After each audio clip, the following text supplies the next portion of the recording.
How is that? Damn it, I don't know why. I don't know what made my device change in Streamlabs. My mic wasn't muted, but my default device changed from my Yeti mic to just something random and weird. I don't know what would have changed that, because I definitely didn't mess with any settings on this since last time I streamed. Damn, that sucks. Thank you for telling me that, Arachnid Soul, and welcome back to the stream. Oh well, I guess no one was here to listen to any of it anyway, so I just ranted to myself.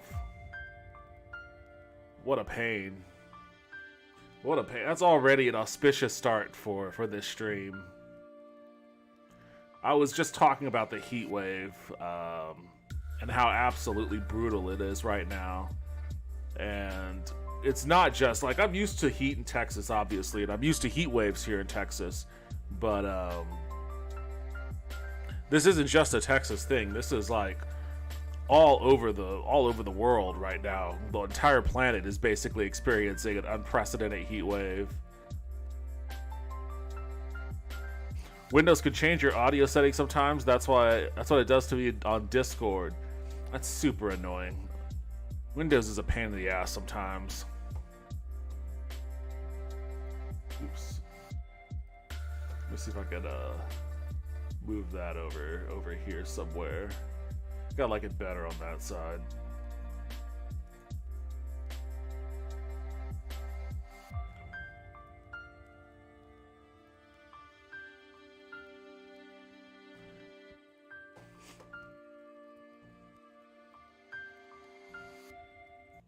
I'm just gonna watch this real quick. I've been trying to find.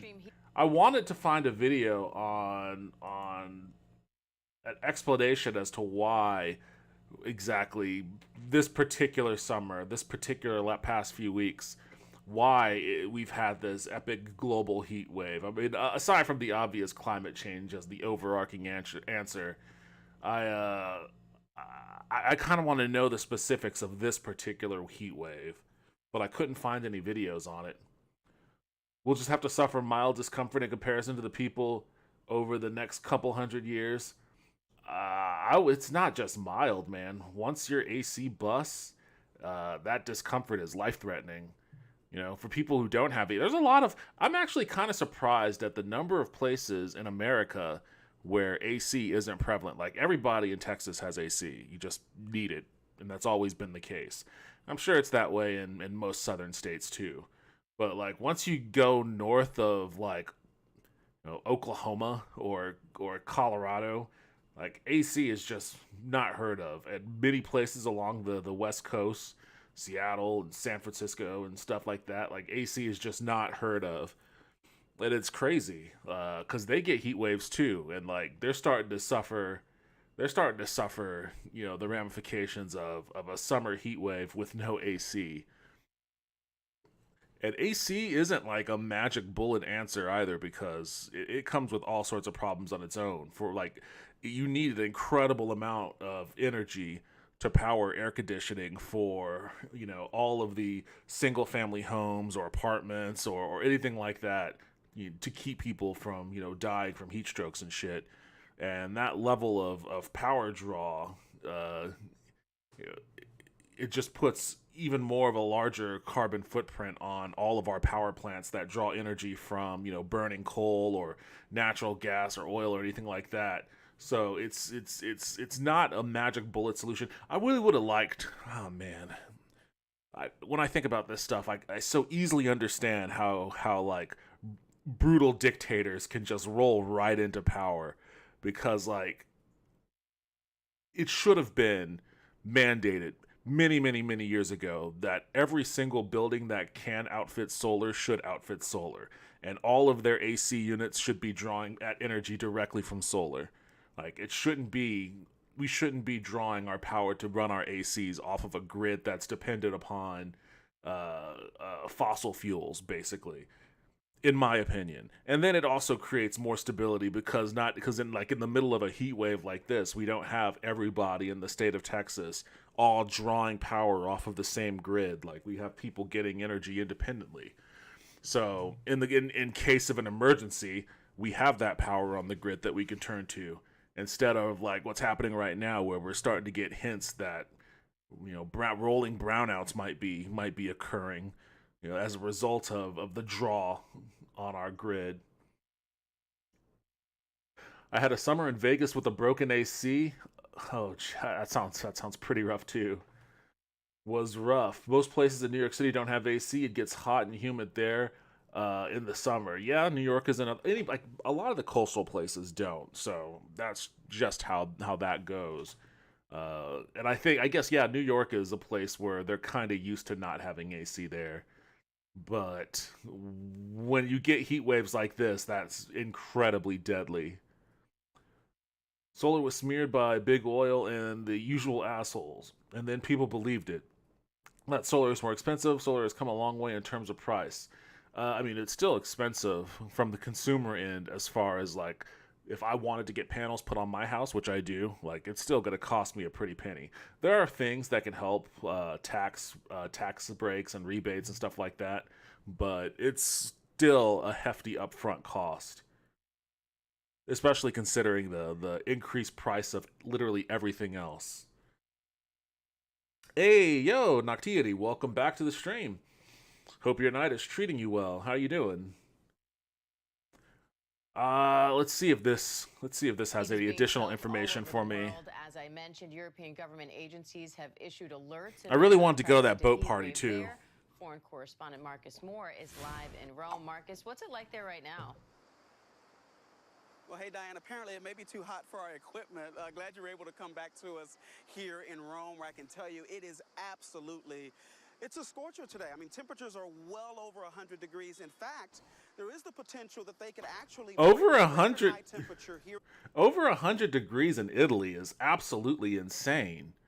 Like, Italy is as far north as like basically Boston or New York. Like, it's up there. It's not down here in Texas where we have 105, 110 degrees at some points. That it's getting that hot way up north of the equator is kind of scary, honestly. In Rome, they could break that record. It was set in 2007. The current record is 105. So we'll see what happens in the coming hours. But we're just outside the Colosseum, just behind me. This iconic image, this structure here that generally is, you see, a hotbed of activity. And while there are quite a few people behind us, there are far fewer than usual. And Diane, as you know, government... What the hell? Well, I'm getting an Amber Alert. All right, well, there's that. Officials across Europe have issued these urgent heat warnings to protect people, and pretty much a majority of the major cities here in Italy, Diane, are at a red alert. Only a few haven't reached that status. And basically what that means is that this is dangerous heat, not only for those who are vulnerable to the heat, but also those who are considered to be in tip-top shape. Those are people who are still at risk from this heat, and so they're urging people to take precautions, dress with cool clothing, but more than anything, stay inside if you can. Diane? And what precautions stay inside if like sometimes like, and that was the thing when my friend's AC broke, it was actually cooler outside than it was inside, because like she had trees in her backyard and there was a bit of a breeze, so you could sit under the shade and feel the breeze, and it was way cooler out there than it was in the house. So even stay inside is like, there's an asterisk next to that. It's not hot, calm down. Hey, Haunted Taco, welcome back to the stream. You're in Colorado though. You're like in the mountains of Colorado, so I think you're maybe in a slightly different situation. Just turn the AC outside down. That's like, you say that in a tongue-in-cheek manner, but that's literally like a policy proposal that the Biden administration's kind of kicking around, like coming up with ways to sort of artificially cool the planet. I don't know if they're talking about like shooting particles of something into the sky to block the heat, the UV rays or whatnot, but they're kicking around ideas to do exactly that. Just turn the AC down. Where we're at, it's disgustingly hot. Yes, it is too hot here. It is brutal. It is absolutely brutal. Yeah, I've got friends in Arizona and their AC died recently. And Arizona is always goddamn hot. Like, there's no time when it's not hot. Except I guess at night when it gets freezing. But you know, they also have no humidity there, so it's just pure sun heat, and it's gonna burn your skin off as soon as you step outside. I feel sorry for anyone there without AC. Yeah, it isn't too hot here. Yeah, you're in the mountains of Colorado. You're living pretty up there. When we were getting married, it was pretty hot. Where was that at? Was that also in Colorado, or was that someplace else? I'm from the Valley of Las Vegas and I'm dying out here. The humidity isn't helping either. No, the humidity actually makes it way more dangerous. That's what they call the heat dome. Is, you know, when it's extremely humid and also incredibly hot, and it can make you feel like you're not as hot as you actually are. You'll just kind of boil. Lol, that dude looks hot. He does, man. He's sweating. Homie is out here struggling. Look at him, man. He looks like he just got back from the gym. You know, he just put this shirt on right before he went on camera. He put this shirt on because there is no way there aren't pit stains in this shirt when he's sweating like this. He's wondering how long this interview will go so he can get back inside. That's exactly it. Or jump in that fountain. That fountain that everybody. Well, I don't know. That was a weird thing because like it showed people filling up water bottles from the fountain, which is like, is that drinkable water? I mean, I know I'm in Texas and we have shit for public services here, but do they make this water drinkable in Italy or something? Look, he just filled his cup up by dipping it into that fountain. That can't be good water unless his plan is just to splash it on himself later. Like, that's not, like, maybe the bottled water is the drinking water and this is just like to splash on his face or something.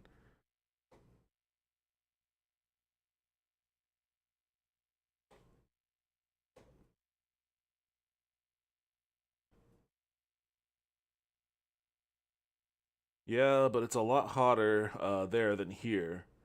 Yeah, poor dude. Hopefully he's staying hydrated.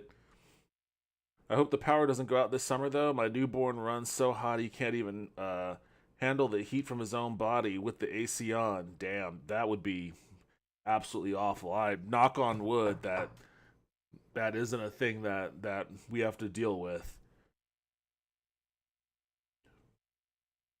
And they're trying to take Marcus.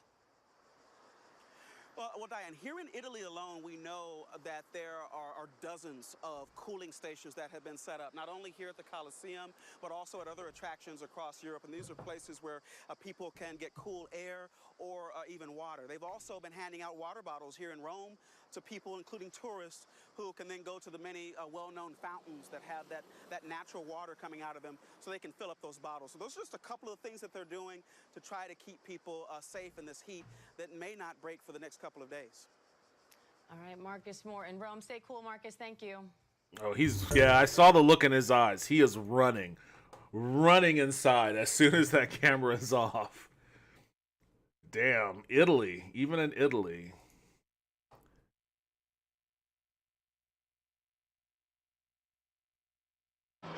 In California, the heat compounded by flames, with a fourth wildfire now threatening homes near Los Angeles and prompting evacuation warnings. If it gets any worse, starts coming back this way, I gotta figure out what to do. The seemingly endless heat wave getting even This was hotter. 2 days Las ago. Vegas pushing towards new record highs. In Miami, an excessive heat warning, a real feel of 105, just as thousands. But at least they have a beach. Welcome for soccer star Lionel Messi. Phoenix breaking a record this weekend, hitting 118 degrees. Oh my God. Day 17 of temps at or over 118 degrees? Temps today are going to be absolutely outrageous. How could you even survive in that? You can't live in 118 degrees. That's like Sahara Desert weather. You need to stay inside at all times. You can't even go out to the store. Like 118. What is your car? What is the temperature on the inside of your car when it's 118 degrees out? At least he doesn't have much hair. I mean, that's a benefit of being bald. I mean, I can attest to that. not having hair is a godsend whenever it gets incredibly hot. I don't at all miss the days of having a ton of hair in the middle of the summer. As a person with black hair, the sun loves to burn it. Yes, I'm very familiar with that. Mine used to change colors too. It used to change color when it got too much sun. One summer in Vegas, we got to 121 degrees. Oh God, that is basically God saying, "I don't want you living here." I don't know how many other ways I can tell you, but get the fuck out of this place. It was 117 the day I was born. You see, that's a bad omen. I feel like that's a bad omen. You are the flame-born child. But it's a dry heat, so it doesn't feel as hot. I mean, isn't that a part of the problem, though? Like, it doesn't feel as hot, so it, like, immediately sunburns you and cooks your ass. You get a heat stroke right away because it doesn't feel as hot. Like, that's the real danger with those crazy-ass dry heats. Yeah, and I hate the heat. I will say this, though. Given the option of living through this or living in, like, Alaska, where it's always cold as hell and you get those long, dark winters, I would still choose this. Know how you live with 50 proof sunscreen out there? Okay, I've never put on sunscreen in my adult life, at least, but I guess if I did live out there, I'd have to start investing in some sunscreen. I'd rather live in Alaska. Well, you're already living in, like, the mountains of Colorado, so I think Alaska is probably not that big of a step for you. You would just have to be... You'd have to be cautious of the W guy out there. The W boy hanging out in the woods. Which is my fear of Alaska. Just don't wear sunscreen. Vitamin D is good for you. I mean, vitamin D is good for you, but you definitely need to wear your sunscreen. We do not want anybody having heat stroke. Okay. Volunteer Monique Hebert is providing a lifeline to those in need. Water, food, cool ties. Let's get him that. I'm taking the dog. Aw, look at that buddy. Bringing supplies to the city's most vulnerable. It's all right, honey. We got you. And their pets. Don't bite me. Trust me, I'm doing this for your own good. Oh. Emergency crews there responding to calls with heat always on the mind. Have you been drinking plenty of water? This is one of the hottest summers that we've had in recent years, and so, yeah, it's taken a toll on the community for sure. Marissa's with us now 17 days. Marissa, when is this expected to end in Phoenix? Well, not October. Soon. Temperatures here forecast above 110 until at least next Saturday. Okay. Whew, brutal. Brutal stuff. I have a friend that lives out there. Her entire family is perpetually depressed and they have to keep UV lights on their porches. Yeah, that would be me. That would literally be me. I would be in a miserable state of depression. I would have to have the craziest UV lights you've ever seen surrounding me at all times. Like, I would not be a pleasant person if I had to live in that climate at all. I would rather deal with this. I hate the heat. I'm perfectly fine with negative temperatures and snow. It's the other side. It's the other side of the extreme, pretty much. Yeah, I mean, it's literally the other side. It's the side that, you know, a lot of places that aren't used to dealing with that are going to be dealing with come winter. Because we now have extreme climate patterns where we have insanely hot summers and then insanely cold winters. Which is kind of what makes the whole, you know, for us here in Texas at least, it makes the whole power grid conversation even more frustrating to have. Different strokes for different folks. Yep. If you want to go live out in the frigid woods, I'm not going to stop you at all.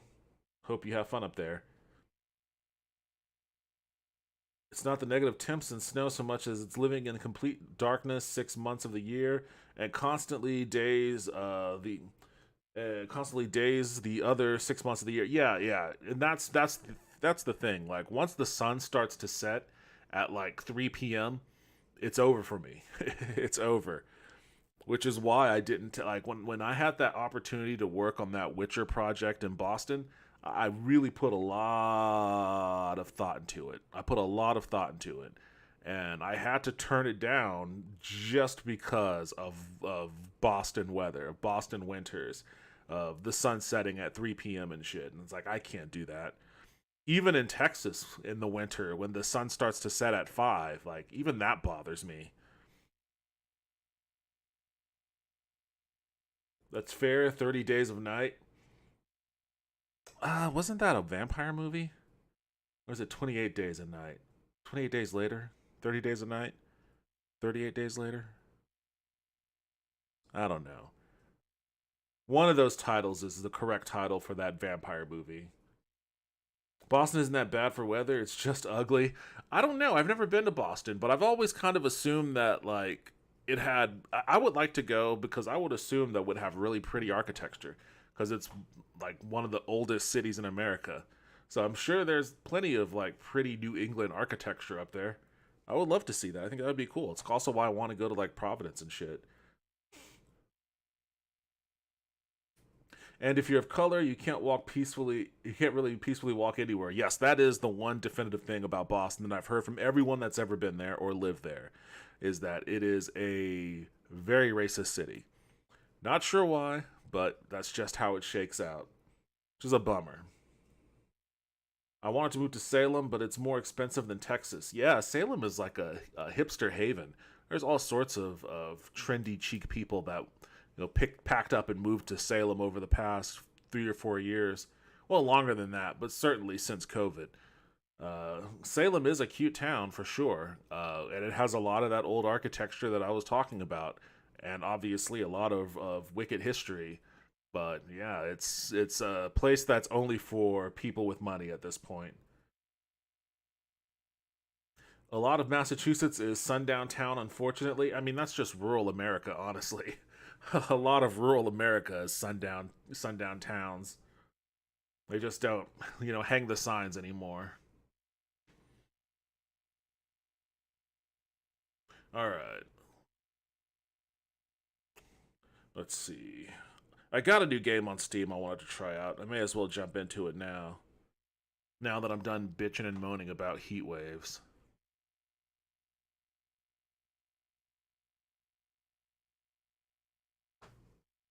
Oh man, my back. My back doesn't hurt. There's just a little bit of soreness. I need to start working out again. That's my problem. My real problem is I'm a little bit too sedentary. I need to start working out again.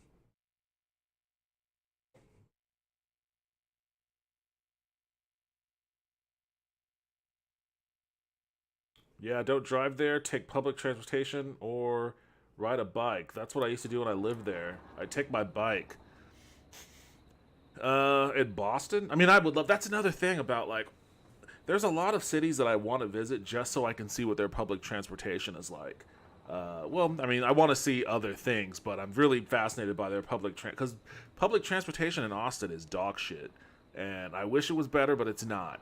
And especially now, out where I live at, it is not helpful at all. It's basically non-existent out here. So like I have to take my car, I have to drive in my car for at least 15 minutes or so before I get to anywhere where public transportation, starts to function for people. A buddy of mine lives in San Francisco, and I want to visit for a variety of reasons. I have friends in San Francisco I want to see who I haven't seen in literally decades. I want to go to Chinatown and literally eat everything that I see in Chinatown. I want to see... San Francisco is also old city with amazing architecture. I want to see a lot of that architecture. I want to see the city, the bridges, and all that. And I also want to see their public transit system. I want to see BART. I want to see all of that. I want to ride. I want to be in a city where I can ride on a rail line. I did that in Seattle didn't intend to. It just kind of worked out that way. Rode on their subway system, and I was like, man, this is awesome. Like, why don't we have these in Austin? Like, it would be great to have like a subway system. But obviously, we're not gonna, you know, these cheap ass Texans, we're not gonna get shit here. And we're just gonna fry in our cars. We're all just gonna spend all day frying in our cars here.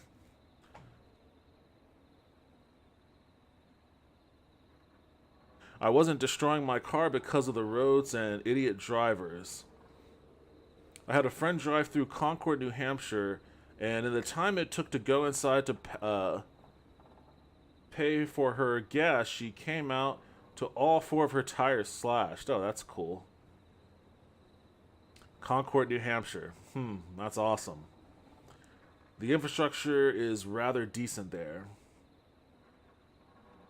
Yeah, that's Concord for you. I will say New England is a good area for train spotting.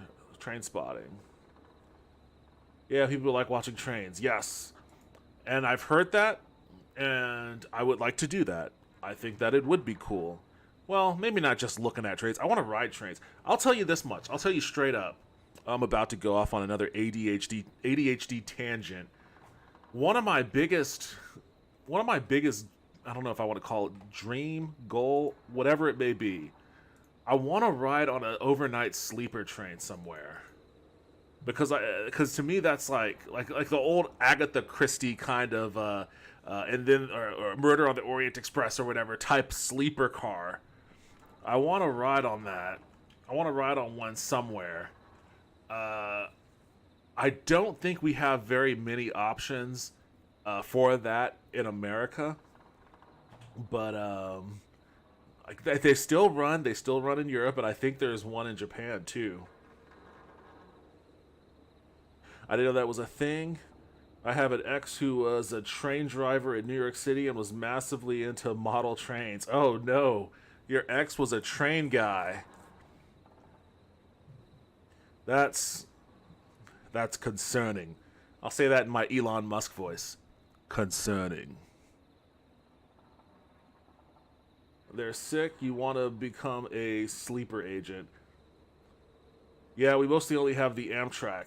Yeah, we only have Amtraks, unfortunately, but I really want to do the nice, like, you get your own private room with, like, the bed, you unpack your suitcase or whatever, and then you just kind of, like, you know, you go to the dining car, and you sit there, and let me see if there's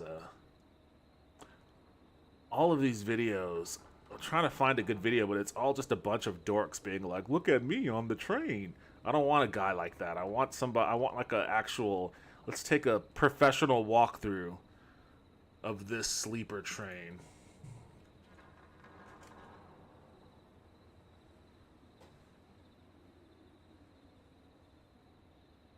Let me see.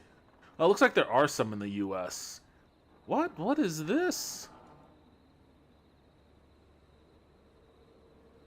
Okay, hold on 1 second, guys.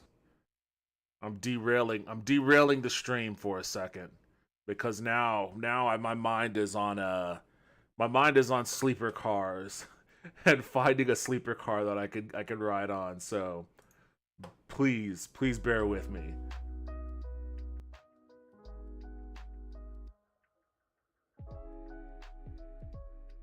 He made good money? Oh, I'm sure he did. Oh, for certain. I'm certain he made good money. He became a liaison for the company, but there's a reason he's an ex. Well, you could do that. It's just expensive. Derailing the stream. Yeah, exactly. I did that on purpose, too. The farmhouse I lived in, Ohio, had a train track right next to the... what am I reading words that don't exist? Had a train track right on the other side of the field from us, and we saw passenger trains all the time. Was it loud living next to that? Or was it like a quieter train? You know you're going to hell, right? The dad jokes. It was an unintended dad joke. It was an unintended dad joke. But I'll take it anyways. I mean, I'm probably going to hell for other reasons. 5 U.S. sleeper train routes for the ultimate slow travel journey. Why? Okay, so I didn't know this was still a thing in the U.S. So they have the Coast Starlight, linking Los Angeles to Seattle in around 34 hours. Damn, that's a slow-ass train. Coast Starlight. Let me see if I can,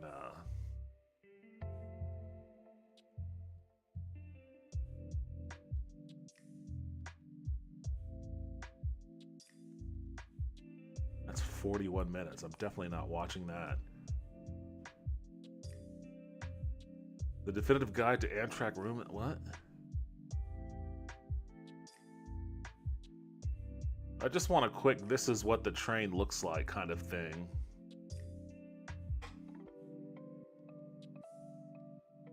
Oh, this is Chicago to San Francisco. What is this? I've never been to either of those cities, and I want to go to both.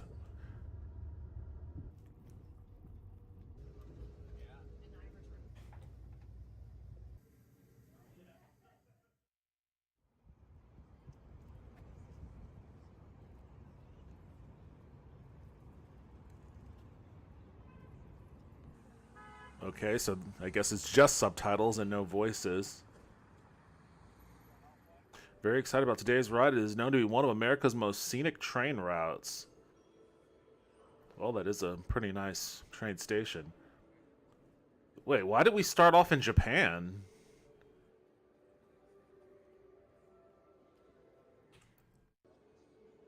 Day 1 from Chicago. Day 2 is the highlight of the trip, featuring the beautiful Rocky Mountains and the American deserts. I don't know.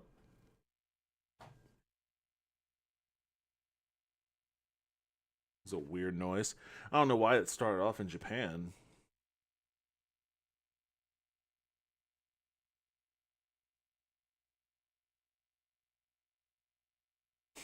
You lived in Ohio? I'm sorry. If you're outside, it's loud, but houses built next to the tracks out there were properly insulated to minimize the noise as much as possible. Okay, well, that's nice then, I guess. Yep, everywhere out there. I lived in all 4 major cities. I've been to both. I hated it, but I had a lot of family, okay, that moved there. I got out because I'm a city girl. I grew up in Vegas and needed somewhere similar again. I mean, does Austin satisfy the city girl requirements? Because I feel like when I visit family in Alabama and come back to Austin, it's like, oh man, the big city. But then if I go to like Seattle or LA and then come back to Austin, it's like, oh, this podunk town, this one horse town. In my adult life, I spent a lot of time in the city, but when I was a little girl and up until I was a teenager, I spent a lot of my time, my life in the middle of nowhere, Texas. All right, well, it does because I live like a 5-minute drive from downtown. All right, fair enough. Fair enough.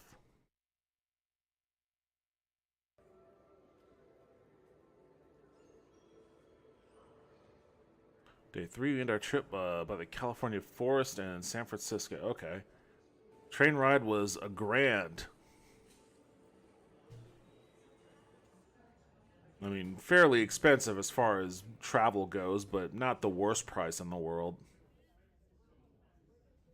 Not if the cart's comfortable. If the car is comfortable and like the food that they serve is good, then sure, that's a fine price. But if the car is not comfortable and the food is not good, then damn, that's a lot.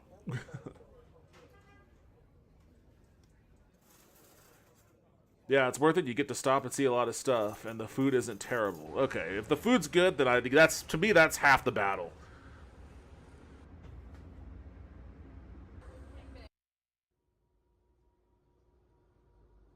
Okay. There's a caveat here. I'm listening to Haunted Taco talk about her thumbs up on this experience when I have to remind myself that you are like 4'2", and as I'm looking at this as someone who is 6'5", I don't know if I would have the same level of comfort as you would. Like this, I look at this and I'm like, this is threatening to me. This looks like it could be threatening. I hope not, but I don't know. That doesn't look. I mean, I guess if I was there by myself, maybe no problem. But if there were like two people and their knees had to come together right here, I'm done for. Yes, so if you are larger, you might not have an easier time. I guess I could compare it to this.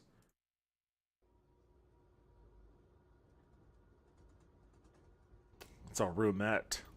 Each car features 14 of these rooms, okay? You get to lock it, and you get to close the curtain.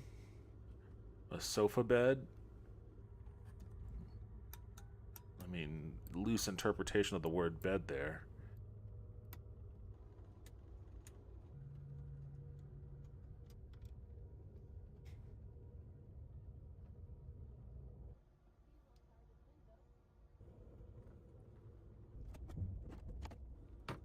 Okay, you gotta. Oh man, there's no space there for me. A little closet with a towel. You can hang a suit if you want to travel like an old-fashioned film noir guy who gets on a train with a suit.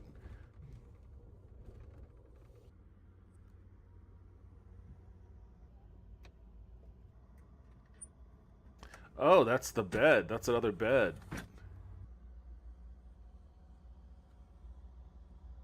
I must have missed the first bed. Okay, okay, I see what's going on there. I see what's going on there. The sofa bed extends beyond that middle part. Okay. A tall person will probably suffocate up here. Yeah, they don't really make things for us giants. No, wait, hold on. No. Wait, god damn it, why did that happen? No toilet or sink, unlike the Viewliner roomette that we rode from New York. Okay, so there is one that has like its own personal bathroom. I guess this just isn't it. That was my other question, was like, what is the bathroom situation like? Because I imagine not great. You could play footsie with your seatmate. Yeah, if they like me playing footsie with my feet like in their abdomen, because that's like the only way I'd be able to stretch my legs out.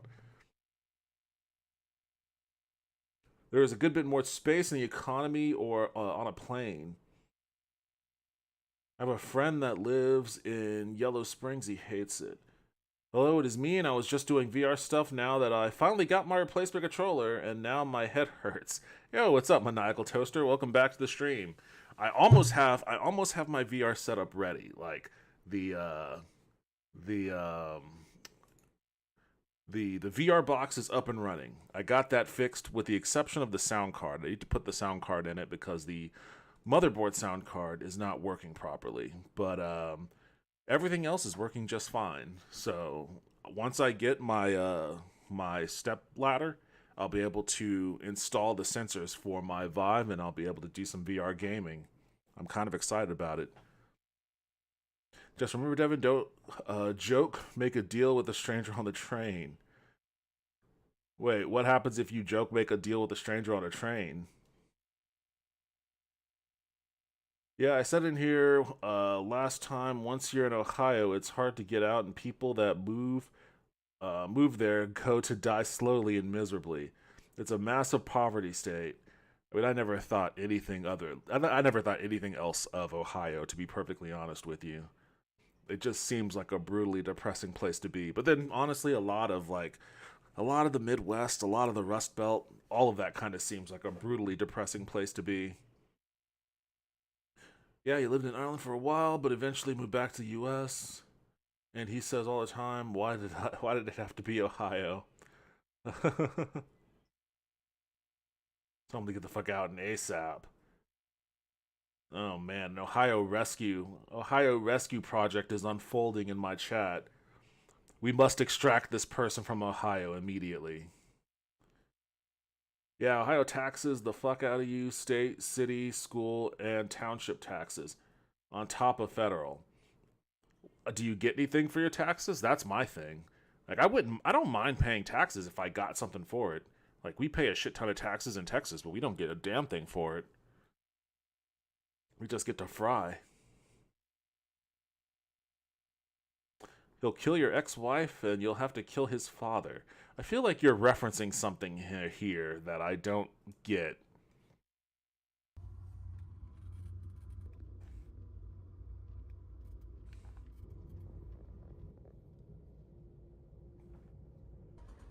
Okay, that was a scene that I see in Texas quite often. Just a field of wheat.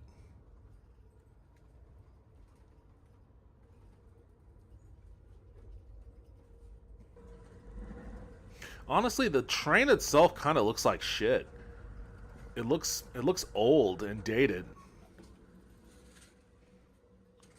I guess maybe I'm used to like seeing like trains from Japan and China and shit, and it looks all like fancy as hell and streamlined and new, and this just kind of looks old.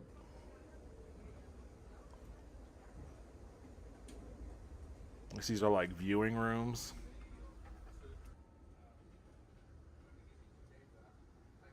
They are old. I like old fancy trains. I mean, it depends on the oldness. Like, if you're talking like a fucking steamer from the 1920s, then yeah, sure. There's a cool aesthetic to like Art Deco looking train. I'm for that. But this has like the weird, brutalistic kind of 1980s decommission because, you know, a bunch of deregulations made these trains unsafe kind of look to it. It looks like a Greyhound, like an old Greyhound bus as a train, which, you know, I'm not on board with that aesthetic.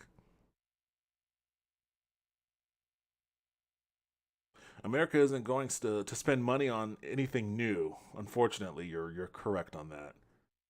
Oh, this card scares the hell out of me. I do like the old trains. My ex worked for Amtrak. Did offer to get me a ticket just to do a whole countrywide trip. I would have accepted that. Even on these weird looking trains, I would have accepted that. But couldn't because my oldest two were only like 3 and 1 at the time. I gotcha. Well, yeah, that's a bummer. That's a bummer. But, you know, if that's a trip that you want to do, then maybe at some point in the future when your kids are older, you could make that happen. This is probably 1960s to 80s. I feel like this is 70s. Maybe 60s.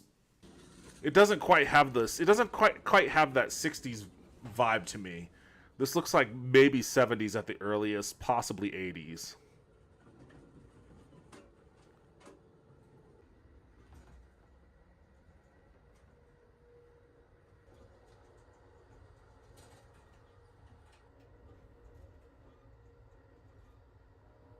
Any of you guys watch Train to Busan?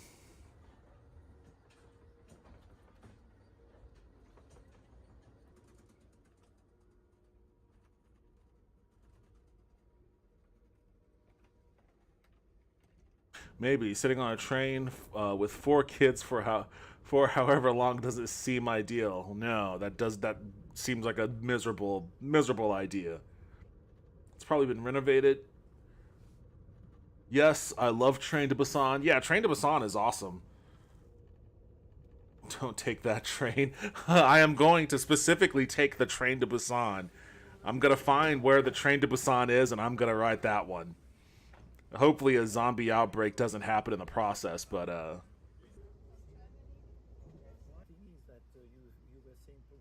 I'm going to skip the American remake because that's a stupid idea. I didn't know they were doing an American remake. What is that? Shrimp tempura? And then a wad of steak on... Oh, Amtrak has a signature steak? I didn't know Amtrak had a signature steak. It looks like a Salisbury steak. Boy, this is... this is... You know, like, that is, like, 1950s American fare. Like, you get on a train, you take off your fedora and your suit jacket, and you get like a little scotch, and then you just eat this. Just a wad of steak on potatoes with some very unseasoned looking green beans. Like, this is appetizing in the sense that, like, a cartoon steak that a dog puts on his black eye is appetizing. There's just something very rustic about this and very Americana. Like this, in a certain sense, I almost appreciate that they aren't even trying. They aren't even trying to, like, do fine dining or anything like that. They're like, hey, you're on an Amtrak train across the country. Here's a steak and potato and some bland ass green beans. I kind of want to try it now. I kind of want to see what's up with it.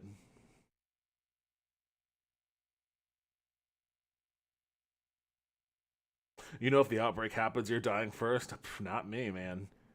I have my way out card. I still haven't watched Train to Busan, but I need Squid Game Season 2. That's going to be a while now that the writer's strike and the Actors Guild, the SAG, is on strike too. It's going to be quite a while. Well, actually, I don't know. Maybe the writer's strike is holding that up, but I don't know how overseas actors, I don't know how what their relation to the SAG strike is. Because I recall reading something about actors in Europe aren't affected by the strike. They can still work, etc., etc. Maybe that's still the case in Korea. But the writers, at least, aren't working on that show right now. So it'll be sometime regardless. Speaking of Korean people, my family showed up for my wedding. Wait a second. When was your wedding? Was this something that happened recently and I just was unaware of? It was nice to see them. I haven't seen them in probably 20 years. I know. The 12th. Oh! Wait a second. That was just like a week ago then. Damn, I had no idea. Congratulations then. Why did I not know that? You probably mentioned it at some point and it just kind of fell out of my head. But congratulations, that's awesome. And it's cool that you got to see your family too. That's awesome. Wait, did you ask them to bring you Korean snacks as a wedding present? I have unlocked a spouse. Spouse achievement obtained.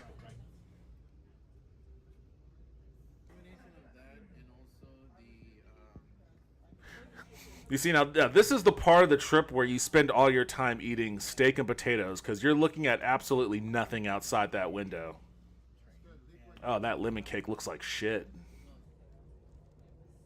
Oh, man. I mean, it looks like it could be moist at least. Why is that guy's hand shaking like that? That was kind of scary. Was that the train making his hand shake like... Oh, that's kind of scary. Alright, avoid that lemon cake. I don't want to have like a seizure after.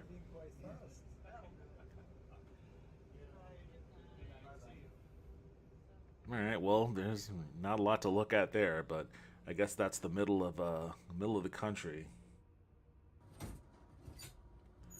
They brought Korean food. Oh, man. Now I wish you had invited me to that wedding. Because Korean food is my favorite.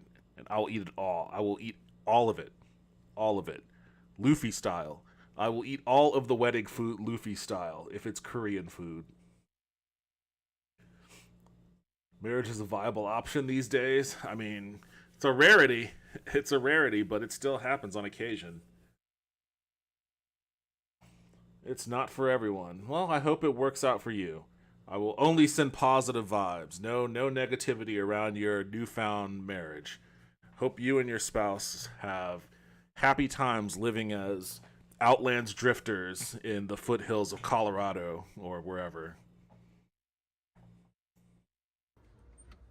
There was plenty of leftovers. Oh man, you're killing me. We've basically already been married. There would not have been leftovers if I was there. I'll tell you that straight up. Okay, now they're outfitting the chairs for the sofa bed. Okay, so you...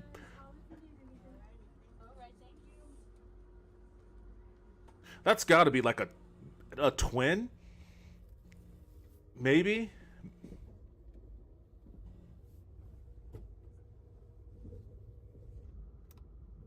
Hopefully tomorrow is going to be scenic, is not the thing you want to see on a train ride that you spent $1,000 on and got served a steakum.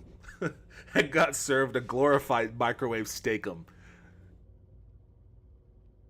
If you pay $1,000 for a train ride that's going to take you through like flatlands and just nonsense, they better serve you some really awesome shit.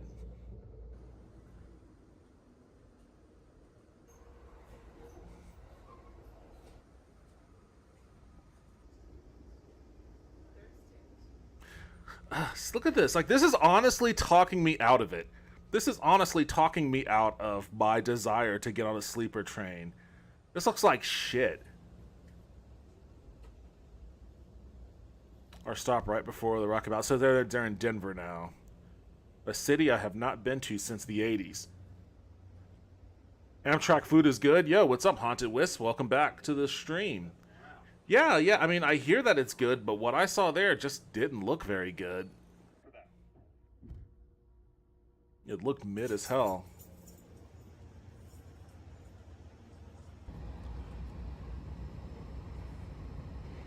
We were just talking about Korean food like a day or two ago. I mean, look, if you're talking to me, you're talking about Korean food basically every day.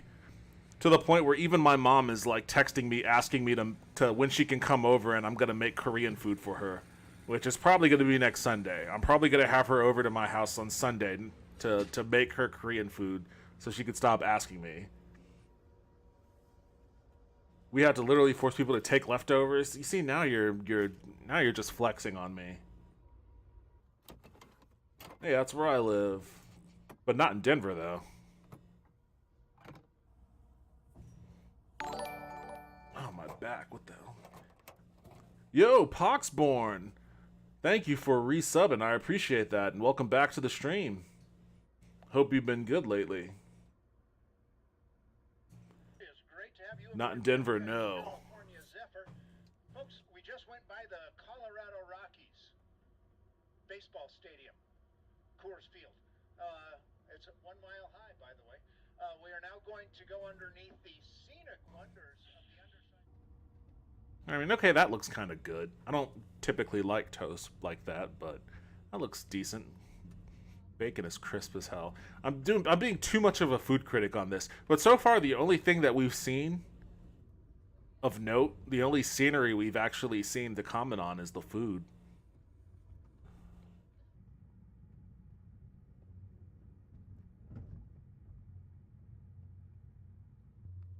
Not bad. Headed to bed, but wanted to say hi. Well, thank you for stopping by. I appreciate it. Thank you for resubbing.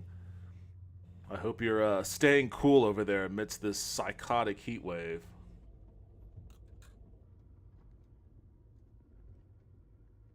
That could be your new thing. You travel on Amtrak and judge the food. Dev Fieri. I feel like that wouldn't give me a whole lot to talk about, to be honest. Not unless I'm going to be like a John Tapper and can just start yelling at people. Okay, that's pretty. I do remember seeing a lot of scenery like this driving through Colorado. When I was a kid, we took a road trip from Denver to Mount Rushmore. We had to drive up through Wyoming. We saw Devil's Peak or whatever they call that mountain there. And that was really pretty. Like, this is the part of the country where you actually do get to see some really pretty stuff. You just gotta get through a lot of bullshit to get here. And this is a stunning place. Everybody here likes to look off to the right towards the Great Plains, towards that huge expanse, and it is stunning. But I encourage you to look to the left. We're thrust into the sky by a cataclysmic clash of tectonic forces that created this greatest profile on the entire continent. Thank you. This is like Red Dead Redemption shit here. What's up, Suki? How can I help you, lady?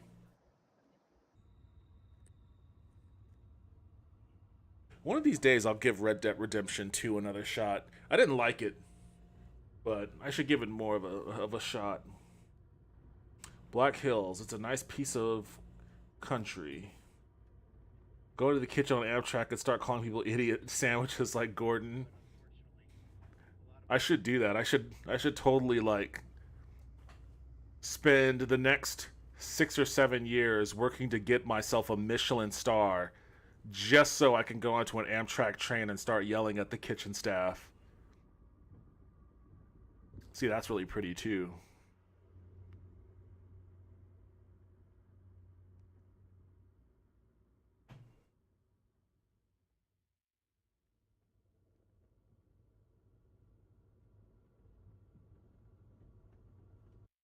All right, let's see what they're having for lunch today. Looks like a cheeseburger and with the blueberry cheesecake. Okay, I mean that looks fine. That looks fine. The cheese is kind of, oh, the cheese looks kind of burnt, but you know, everything else is fine. Kind of hard to fuck up a burger, to be perfectly honest with you. I mean, the bread looks kind of flat, but whatever. I'm sure it tastes just fine. What's with the handshaking? Is that just like a thing he does? Oh, that's pretty.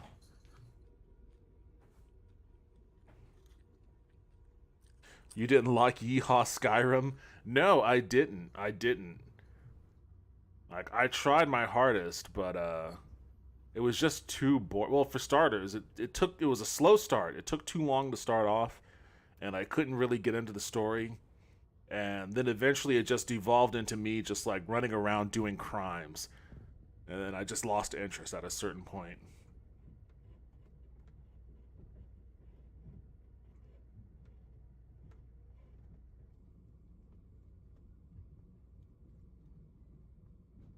Entering the U.S. Canyon. Oh, man.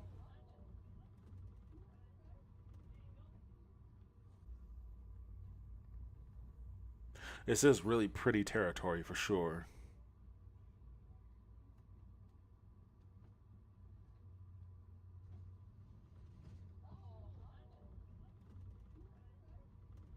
Rails, trails, and what's another word?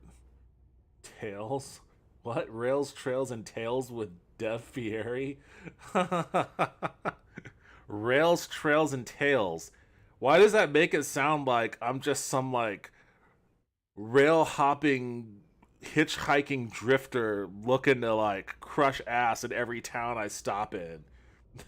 I don't like the sounds of that. Let's workshop that name a little bit more. You gotta get frosted tips and a flaming shirt. I mean, flaming shirt's a must anyways. Oh, what's going on here? That was weird.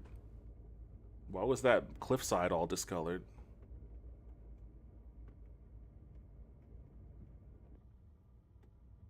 Oh, that is pretty.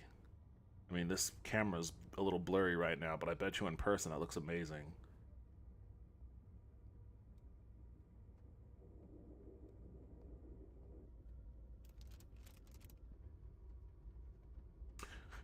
Oh, this is their dinner.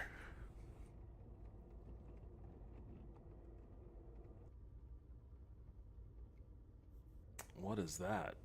He doesn't even know what it is. Alright, it looks like they're giving him, like, more experimental stuff.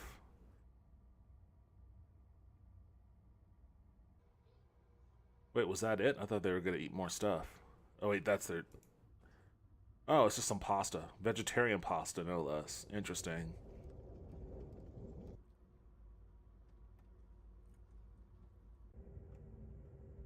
I wouldn't have thought eating pasta driving in this environment. Like, this environment, I see this and I instantly think of that Pace Picante commercial from the 80s. The Pace Picante commercial where they murder a man. They lynch a man for daring to get a picante sauce from New York City. So, like, I would want to eat some kind of Mexican or Tex-Mex or even, like, a faux barbecue out in this kind of scenery, more so than, like, pasta.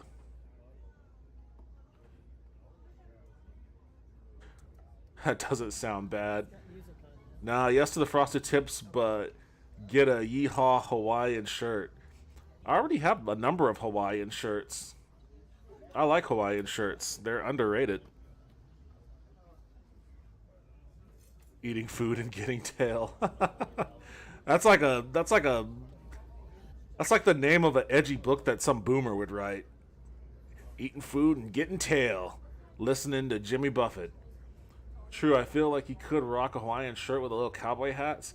Well, okay, so like I have Hawaiian shirts, but I've tried to get a cowboy hat. I have been completely unable to find a cowboy hat that fits me because I have a big head. I literally searched for the largest cowboy hat I could find, and it doesn't fit me right. So if I could ever find a cowboy hat that can fit, I'm definitely getting it. I owe it to myself to get both a cowboy hat, boots, and a buckle. Change of plans. He used to wear a Hawaiian shirt with little cowboy hats, and he's shaving his beard, leaving a mustache, and frosting the tips. Wait, frosting the tips of my mustache? I don't like the sounds of that at all. Ugh. Is that even a thing anyone's ever done? Frosted tip mustache? Yep, we're making this happen. I don't know about all that. Frosted tip mustache. That would always make me think I had something on my stash. Because when my mustache gets big enough, I can see it just looking down. And even when I have like a gray hair, it just looks like I have something in my beard. I'm always like trying to wipe it away. Like if I had frosted tip mustache, I would just feel like I just dipped my beard in a bowl of queso and just didn't wipe my mouth off. The Cursed Room H. What's that all about? Why is Room H cursed? Okay, so now they're arriving in San Francisco. I don't know what the scenery around here looks like. Oh, the bridge and all the fucking low-hanging cloud.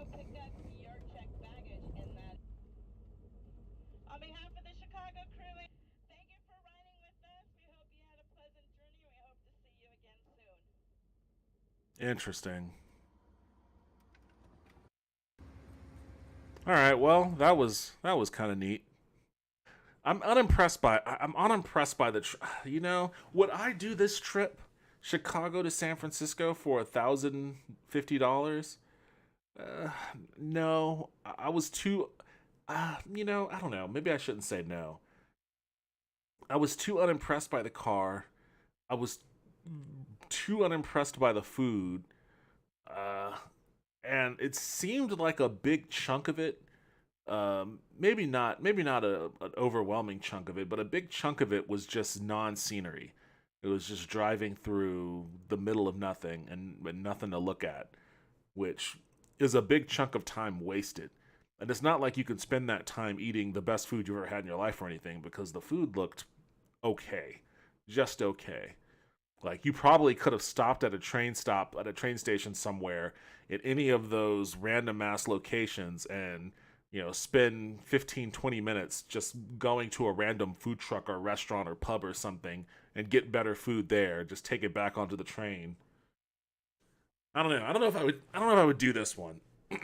Is Amtrak the only rail service in America? There's no other competitor, is there? It's just Amtrak. I think it's just Amtrak.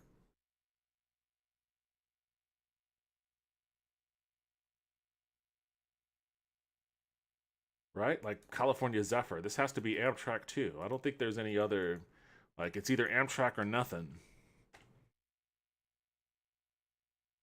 Yeah, Amtrak.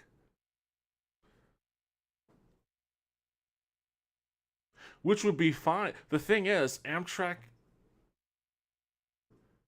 they're a private company, aren't they? They're a for-profit company. So, like, they have no interest. If they're the only ones around, if they're the only ones around and they don't have to compete with anyone, then they have no interest in modernizing any of their trains, because fuck you. That's why. Why would they ever spend any amount of their money modernizing a train? Rocky Mountaineer. This doesn't look like Amtrak.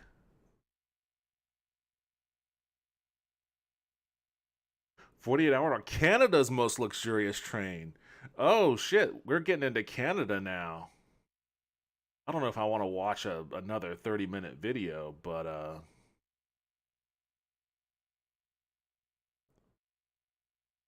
let me. I'll skip through. I'll jump around and see what Canada. Look, this already looks way better.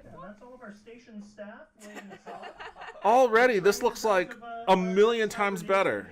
Been dozing for the winter time.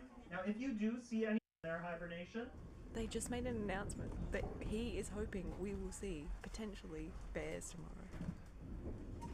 We still had a lot of animals to check off of our list. And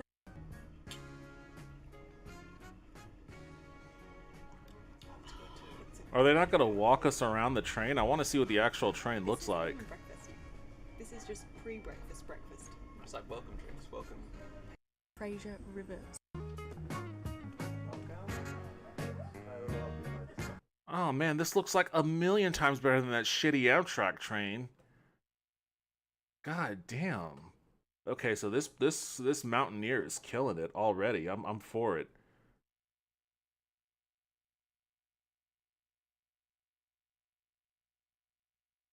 You state that you are bald, so you can't frost your hair tips. I don't. Why am I frosting any hair tips to begin with? I don't know where this came from. Is it because of Guy Fieri? You can get cheaper flights in a nicer hotel for cheaper and have more actual experiences. Yeah, true, but the whole thing is like I want the sleeper car experience specifically. So like if I'm gonna do a sleeper car experience, I would rather it be on a nice train than like a really shitty one. Yeah, the food looked like food pretty much. Welcome to not America. That's the sad part, man. Once you step foot outside of America, it's like a fantasy land of like, oh, this is possible. Public transit's possible. Walkable cities, that's possible. Like a modern rail line, that's possible. I didn't know all of this was possible. Everybody keeps telling me it's not. But look, this is pretty. This is, I mean, granted, I think this specific train line is marketed as a luxury rail line. So maybe that's a little bit of a skewed view, but at least they have the option there. You don't get that in America. It's just fucking Amtrak. You know, if you want to ride a rail, we can tell you it's luxury if that helps you feel any better, but shit, man. Like, just get on the one train that's available and be happy that it exists. And it is a white linen tablecloth and like a... Man, they've got like a tablecloth? That other thing was just like a wad of plastic that they dropped down. It was just like a Murphy bed.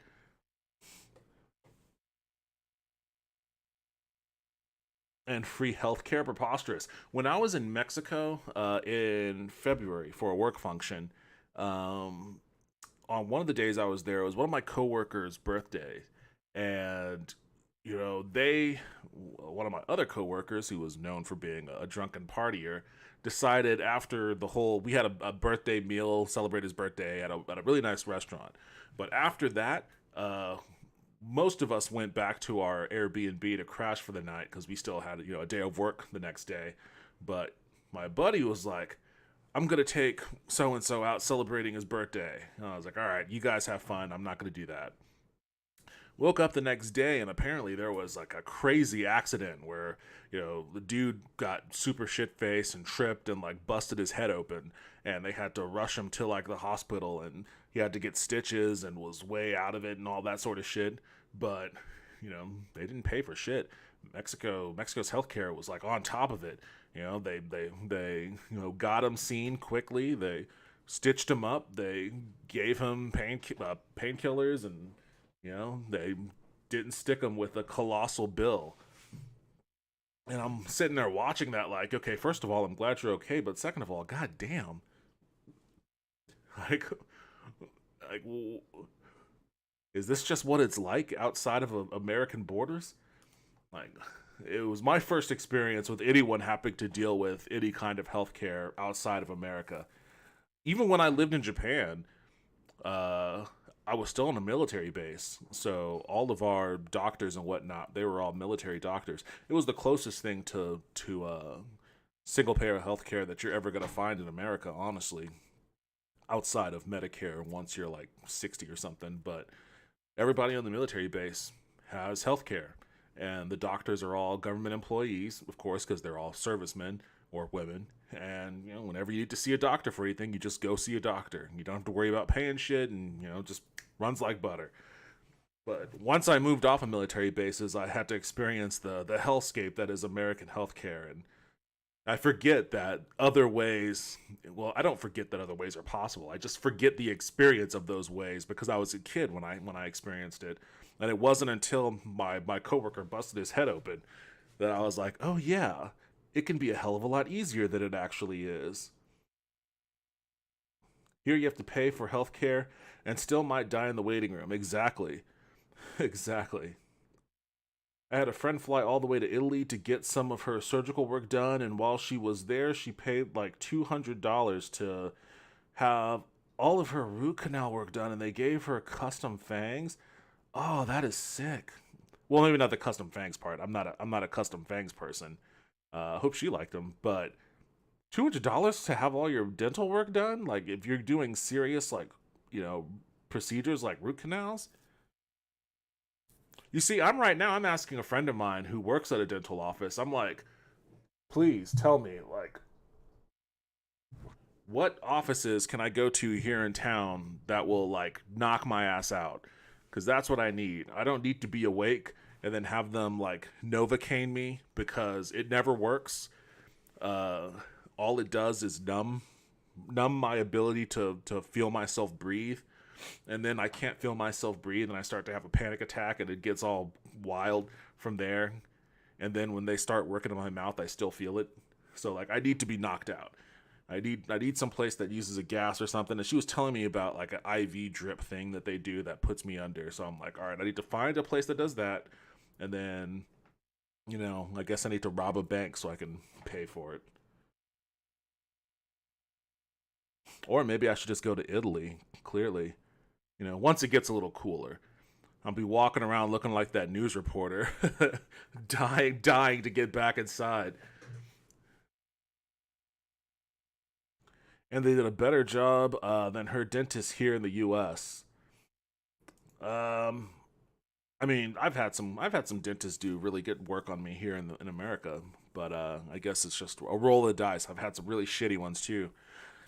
The place I went to, Castle Dental, to get my root canal, or to get my wisdom teeth taken out many years ago, maybe at this point almost 18 years ago or so. And I went there. It was a quick procedure. I was in and out, and they sent me home, and everything was fine until my next dental, my next regular dentist visit, when they took x-rays, and they were like, your wisdom teeth are still in. The roots are still in. Whoever did the surgery just cut the tops of your teeth off and left the roots in. And I was like, what? What the fuck? Why? How? What? So I ended up having to go back to Castle Dental so that they could actually pull out the roots of my wisdom teeth. So, yeah, that was my bad experience. But other than that, it's mostly been okay. I mean, aside from, you know, the Novocaine situation. Sell one of your legs to save the other one.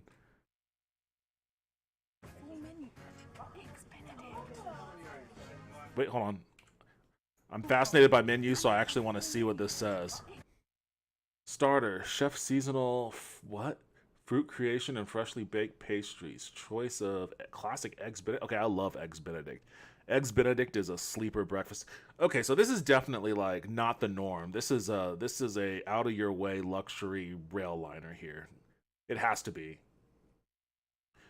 British Columbia farmer sausage and roasted red pepper skillet.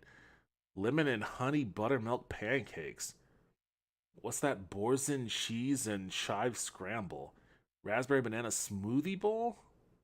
Smoked salmon avocado toast. Okay, well, hell yeah. Look at that.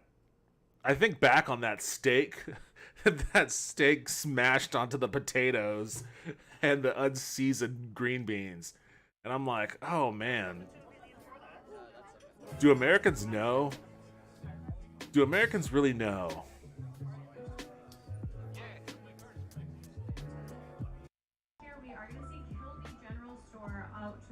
Okay, this is kind of trash.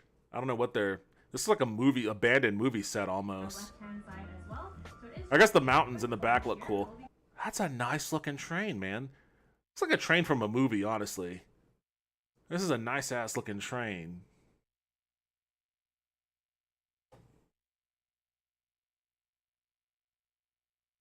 Bennies are good. I like that you call them bennies. That's amusing to me. I'm going to start referring to them as that. I want a Benny. See, it's a natural redhead, and they are known to have resistance to sedatives. Oh boy, that sucks. During her root work, where she woke up in the middle of it all. Oh my god. But in Italy, they explained to her that they were going to give her a higher dose because she's a redhead before she even mentioned anything about it. That's funny. I didn't know that. I didn't know that about redheads. That's interesting. I mean, I kind of have I don't know the level of resistance that redheads have. I have a level of resistance just because, like, I think I naturally just have some kind of resistance to drugs, always have. Two, I think it's also just a part of my size. Probably takes a little bit more than it normally would for someone who isn't as big as me. But who knows? Maybe I'm a secret redhead too. My hair did turn red in the sun whenever I went walking in the sun when I had a big fro, and that Texas sun would burn down on it. I would get inside and my hair would be red. Coming up momentarily if you wanted to have those cameras ready. Oh, that's, I mean, watercolor aside, that's a pretty image. These people are too into their own looks. I don't want to look at your face, dude. Just show me the train and the food and shit. That was the one thing I liked about the last video we watched, is it was not these people's faces at all. Alright, well, that's again, I like the cabin, I like the seating.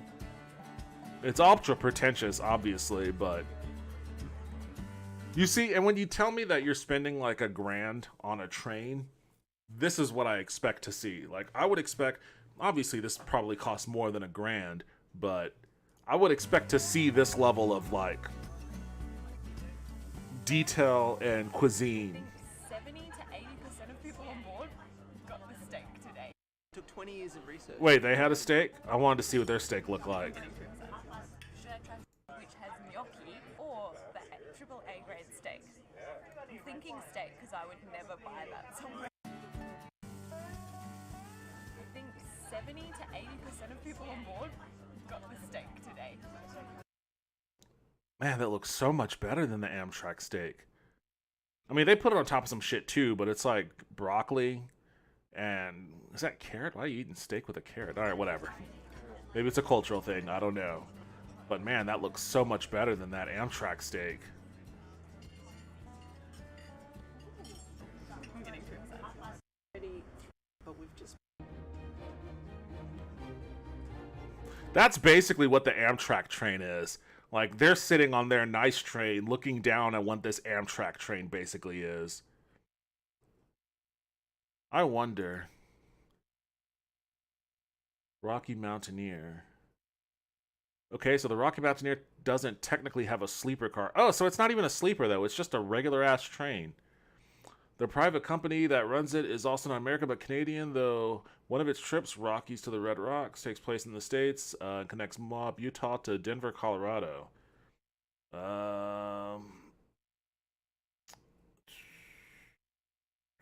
don't have the price on here. Very fascinated about the price. They didn't mention it. I don't think they mentioned. Maybe they mentioned it up top and I just skipped it, but I don't know. Wait, so it's not a sleeper? But they're on the train for 48 hours. I guess they're just sitting in the seats.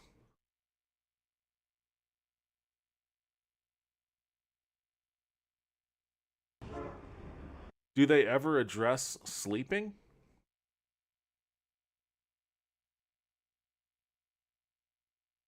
No, wait, it looks like... Oh, wait, do they get off and go to, like, a hotel? Oh, okay, okay, I see what's going on here. So then there are stops along the way, and then they'll just go stay in a hotel. Okay, that's different. Alright, that's cheating. That's cheating. That's cheating, but it is a nice train regardless. It is a nice train.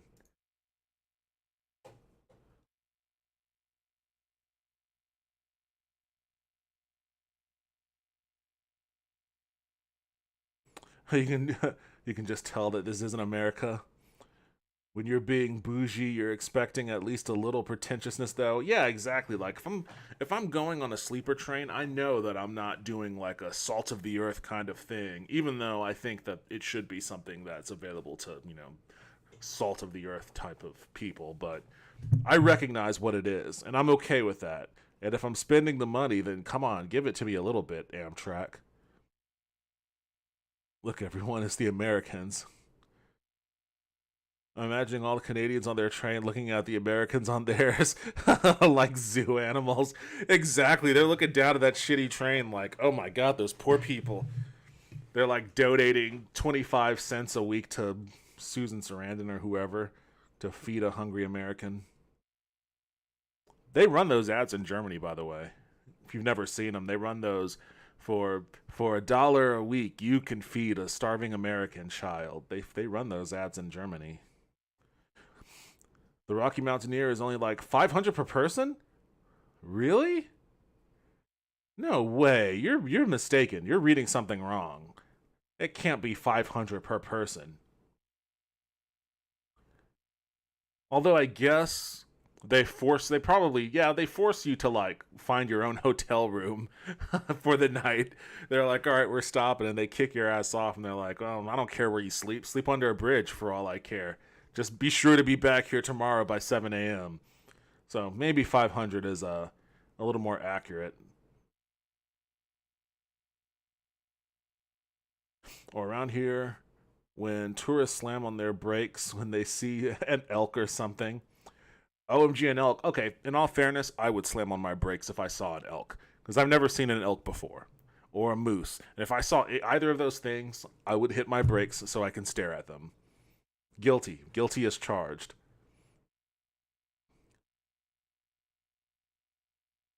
$25 a week can feed an American child who owns nothing but a pair of Jordans. Yeah, it's only 500 per person. Oh man, okay. I don't know. That's giving me something to think about now.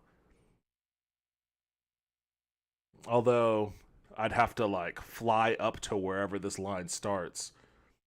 So it would obviously cost me a hell of a lot more. There aren't any that start in Texas, I imagine. The first time I saw an elk was driving through the Three Sister Mountains in the dead middle of winter, in the middle of the night. I damn near cried. What? Three Sister Mountains? What is that?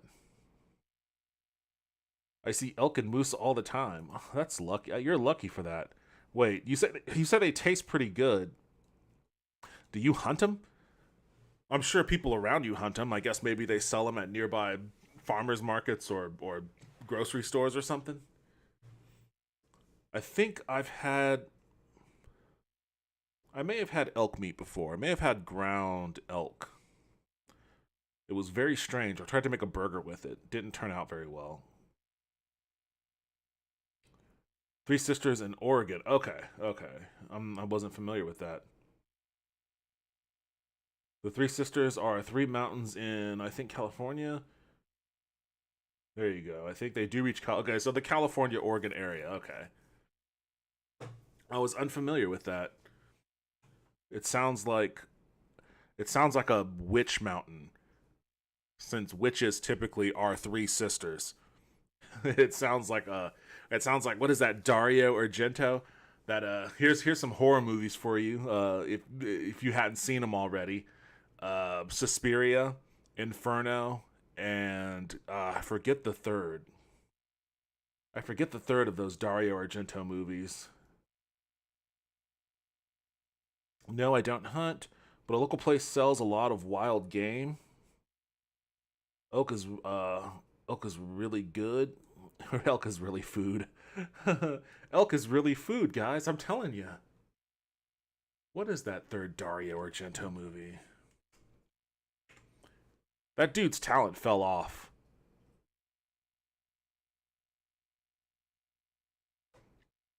I really liked his aesthetic in the 70s, but all of his movies after the 90s,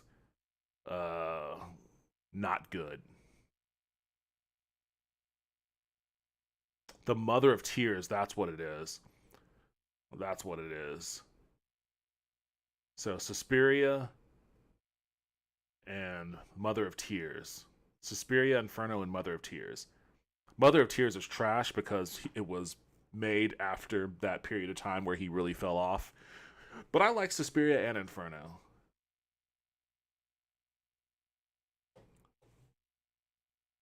I don't know why I started thinking of Dario Argento. Why did I start thinking of Dario? Oh, the Three Sisters Mountains. Yeah, that's what made me think of it.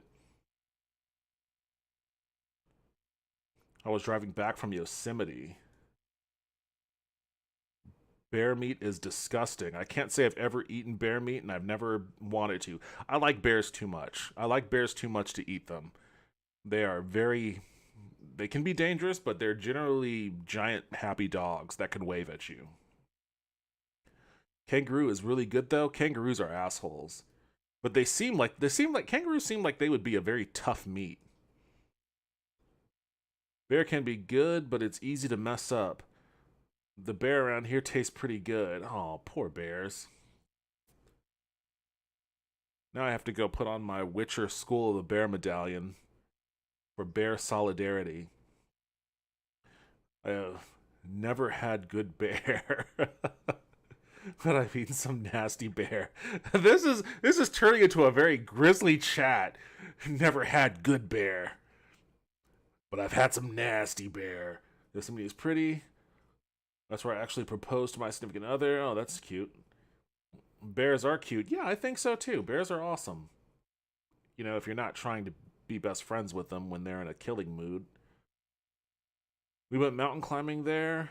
I loved it. I want to go back to Yosemite. Yeah, the climbing is nice up there. Climbing is a thing that I do not do. Cloud's Rest is a pretty spot. Kangaroo meat is like the texture of chicken. It pulls apart the same way. Okay, interesting. Huh. Moose is good. Would I ever try moose? I guess I would. I guess I would try moose. I don't know enough about moose to make a judgment call one way or the other. It's kind of like how I try not to eat duck anymore. Even though duck is delicious, ducks are also wacky little pals. They are wacky little pals, and I like them. So I don't want to eat them anymore.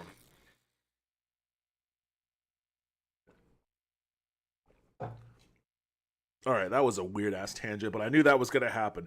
The second I started talking about sleeper trains, I knew that was going to happen. I hope this game doesn't have DMCA music.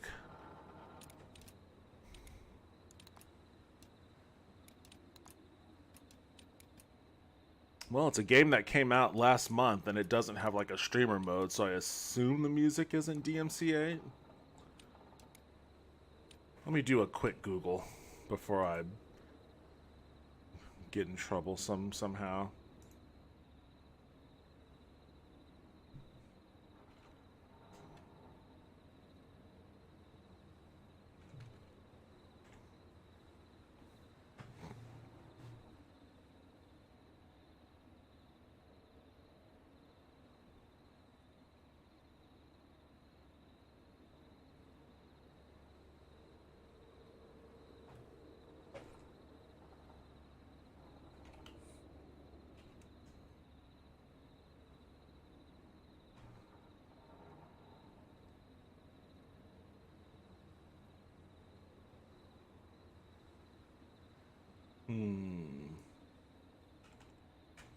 So far, I'm not finding anything.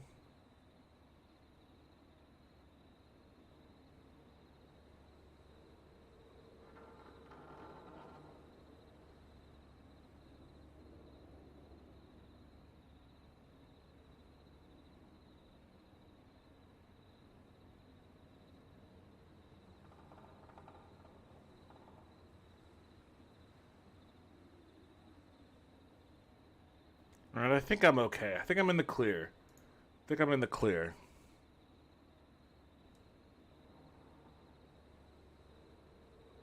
I try pretty much any food. Me too for the most part, but there are some things that, like, I might hesitate on, like bear. Swordfish steaks are really good too. I've never had those, but I want them. At least once. I like duck, but they're kind of cute too. They're very cute. I mean, they're assholes, but in a cute way. Especially if they're smoked. I mean, I like that classic Chinese Peking duck. Although I have also had smoked duck as part of like a jalapeno popper thingy, which was also very amazing. We have a smoker and we cook in it quite a bit. Oh, that's awesome. So good. I only had swordfish. Which other fish would you say it holds a resemblance to? I get mine from a little Chinese market near me. You get your swordfish from a Chinese market near you, or a duck?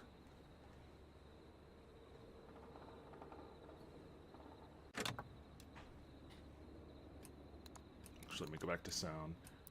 Let me pull that down just a little bit because I have a feeling it's going to be loud. It's always loud.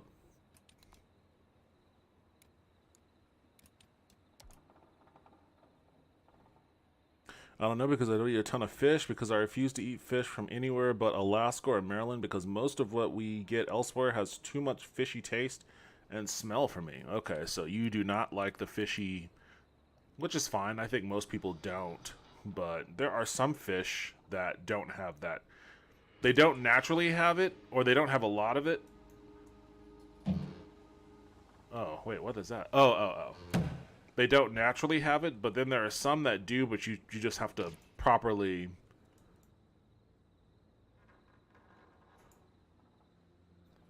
Okay, I picked up the object, now what?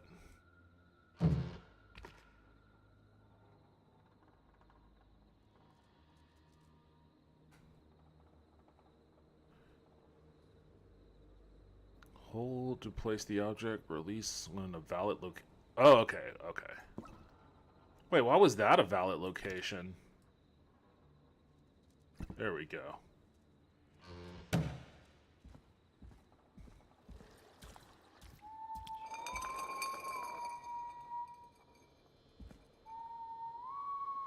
Alright, that's fairly ominous. I don't like that. Inspecting objects. Press E to begin inspecting. Hold the mouse and move the rotation. Okay.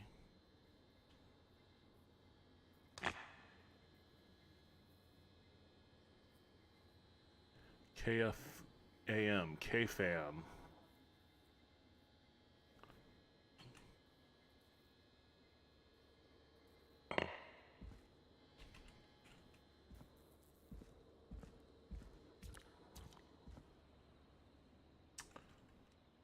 Crouch.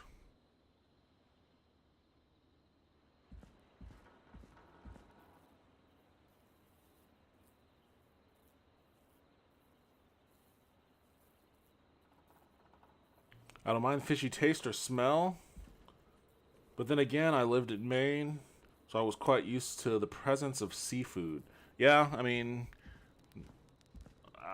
when I was in Japan, I was definitely used to the presence of it, but I didn't become a fan of it until much later in life. These are unintelligible scribbles.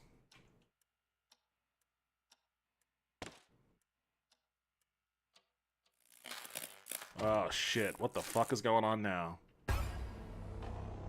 I'm not a fan of this. I am not a fan of this at all. I just saw a face in the fucking... Oh, fucking fuck. What is happening here? I don't like this. I don't like this. This is supposed to be a tutorial, my guy. Leave me alone. Oh, shit, what the fuck?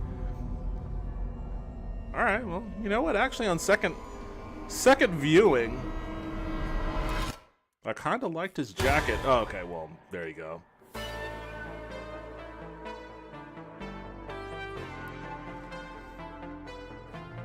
Alright, is it gonna be that kind of a game?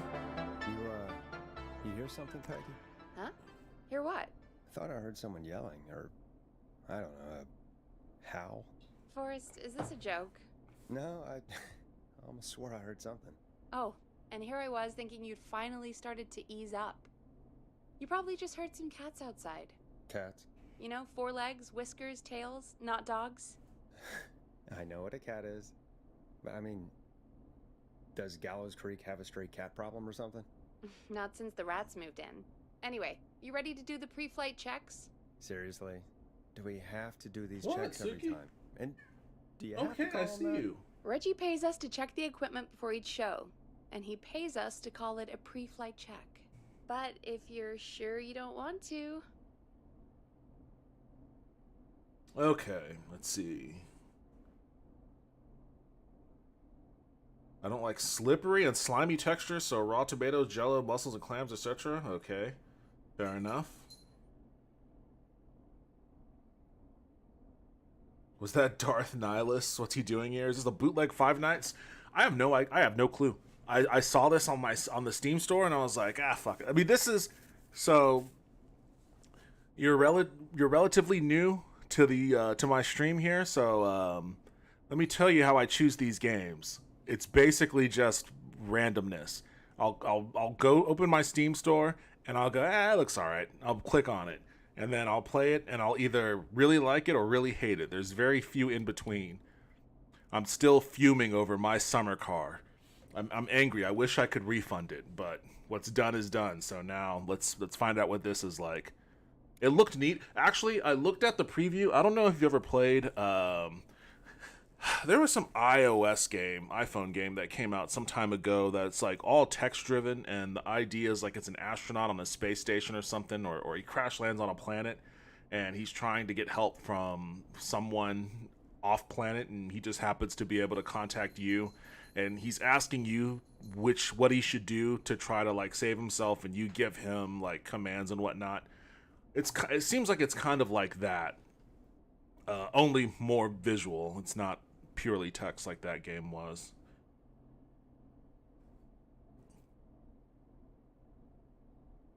He sees something and says, huh, and either plays it for 5 minutes or 6 hours, sometimes more than 6 hours. Like Daggerfall was a game that started off in that same manner, and I played that for like months.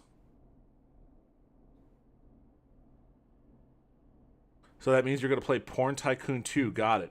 For starters, I didn't know that was a thing. I guess I shouldn't be too surprised that that's a thing.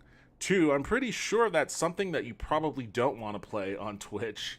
So that's also going to be a natural inhibitor here.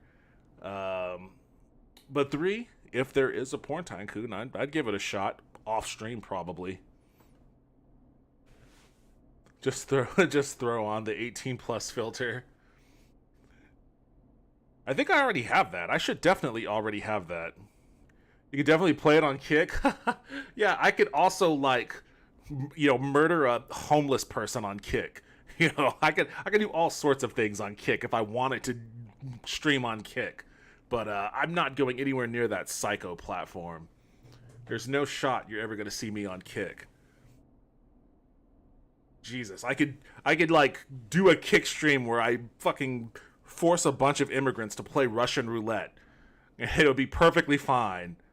And I'm not gonna go over there and do that. So I'll just stick with what I'm doing here.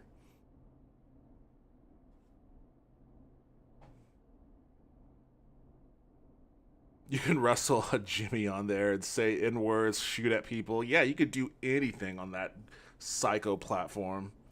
It's a lawless land. Grand Theft Kick. Apparently you get a higher payout. Of course you get a higher payout. It's all funded by a crypto casino. Their entire business model is trying to funnel all of the little kids that watch fucking Aiden Ross and XQC into gambling, into doing slots. And when you have like imaginary money that you basically can control the source of, then yeah, you can do high crazy ass payouts. I think their payouts right now are like it's like a 95-5 split. Which is obviously, like, on its face, that tells you that something is wrong. And I won't begrudge anyone their opportunity to make a bag if you want to do that. But, I mean, that's on its face tells you that there is something wrong. You know? Like, I wouldn't go over there just because I know that, like, hate raids are a really big thing over there. Like, it's a bad community. It's a toxic community. I don't want to deal with any of that shit. Not saying that I would rise to any level of prominence that would make me the target of such a thing, but I wouldn't want to deal with it regardless. I wouldn't want to worry about that sort of thing.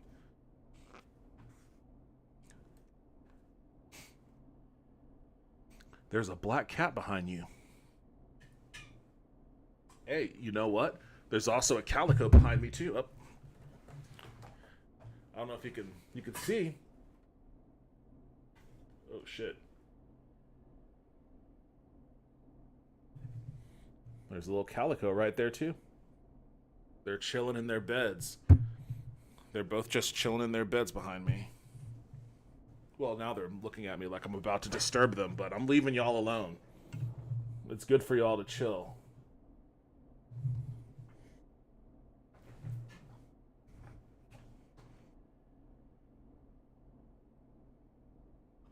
I made the account over there, but I also do different content. I mean, I'm not trying to talk anybody out from doing streaming on Kick if they want to. Like, if you want to stream on Kick, go for it. You know, and hopefully it works out, because yeah, the payout is pretty crazy. But that's not something that I personally want to do. What's up, guys? It's Dev After Hours. Today we're gonna be burning down homeless people's tents in Laredo. The burn down a homeless encampment challenge. Hey guys, what's up? It's your boy Dev. Today we're gonna be going out doing a burn down the homeless encampment challenge. I got my kerosene here. I got my GoPro on my helmet.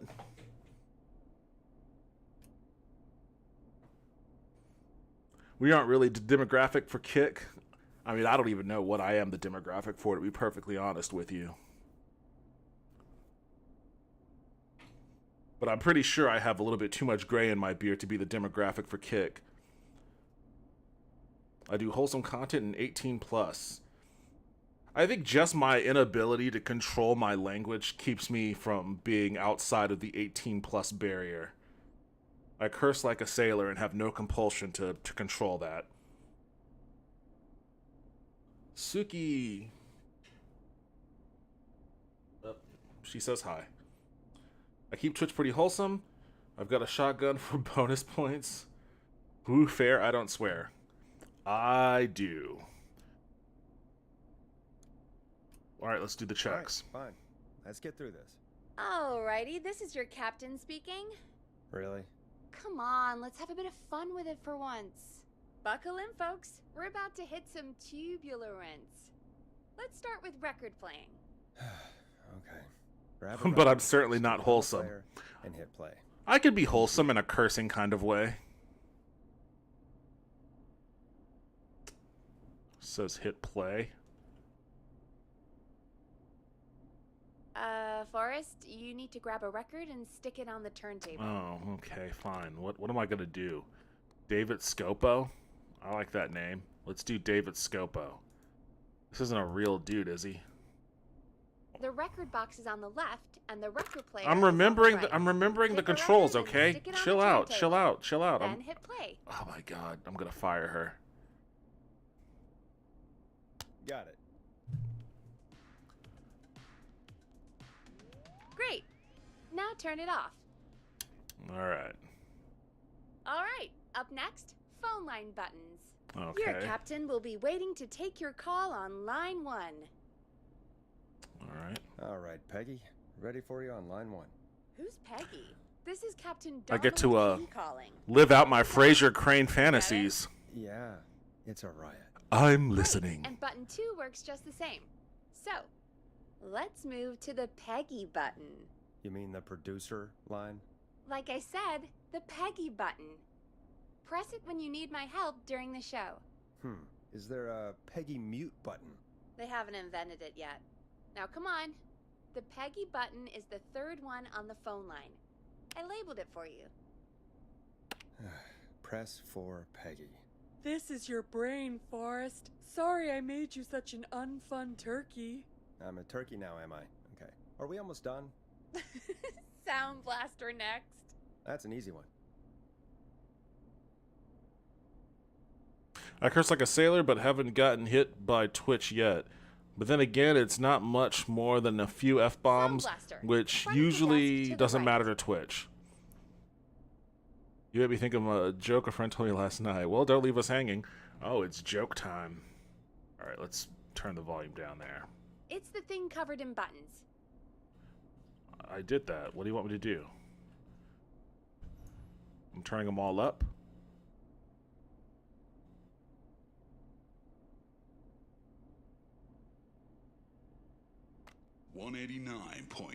There we go. Oh, there we go. All right, we're almost done. Just the volume sliders left. These should let you affect pretty much everything. But let's test it with a record. Play a record and change the volume with the music slider. I wanted to explain my girlfriend's aesthetic, but big titty goth girlfriends seem too disrespectful. Actually, I think there's a lot of respect behind that if you're going to ask me personally, but...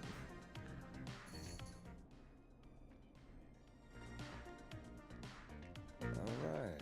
Seems to be all working. So this is the master volume, soundboard volume, cassette volume, and record volume. Landing. Local time? Should not encourage you. I knew you had a fun side. It's my fun side that gets me... So instead I say she's wiccan, a thickin', and ready for a dickin'. I actually like that. I like that. You should put that on a shirt. I thought that was a joke. You should put that on a shirt. Don't blame me for this one. It's Reggie all the way, and he demands we do it tonight. Okay, you're live in 3, 2... Oh, damn. Hey, what's up, Galby? Good evening, Gallows Creek. This is your host, Forrest Nash, and you're listening to 189.16, The Scream. Before we start taking your calls tonight on Gallows Creek's only late-night phone-in talk show, I need to let you know about a special competition we have for you this evening. Guess that scream. This is actually one of the station manager's better ideas. Here's how it works. I'm gonna play you a scream, then you call and guess that scream. Hey, don't we play need with you that. to guess why they're screaming. Did they stub their toe, saw off a finger, or discover the corpse of a loved one? That's good. Now, Forrest, hit them with the tape. We'll play that scream in just a second. Listen close, and then call in to guess that scream.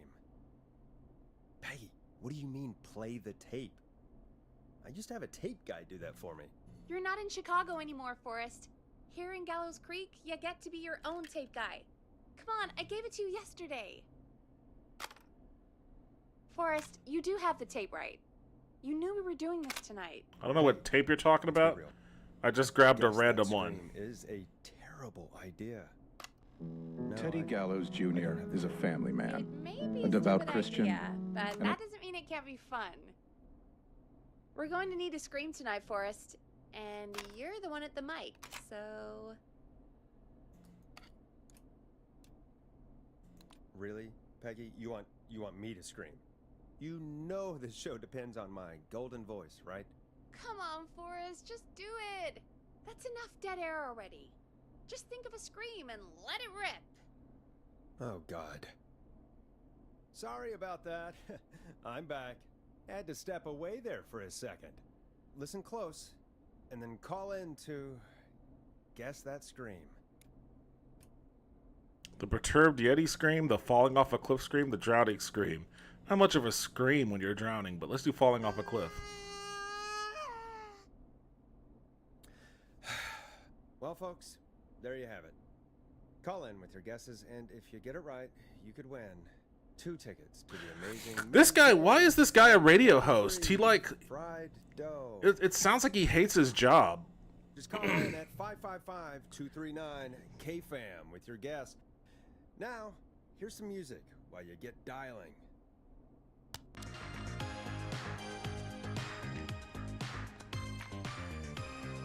Time to go on the journey that is Last Processor with their hit song 1980X.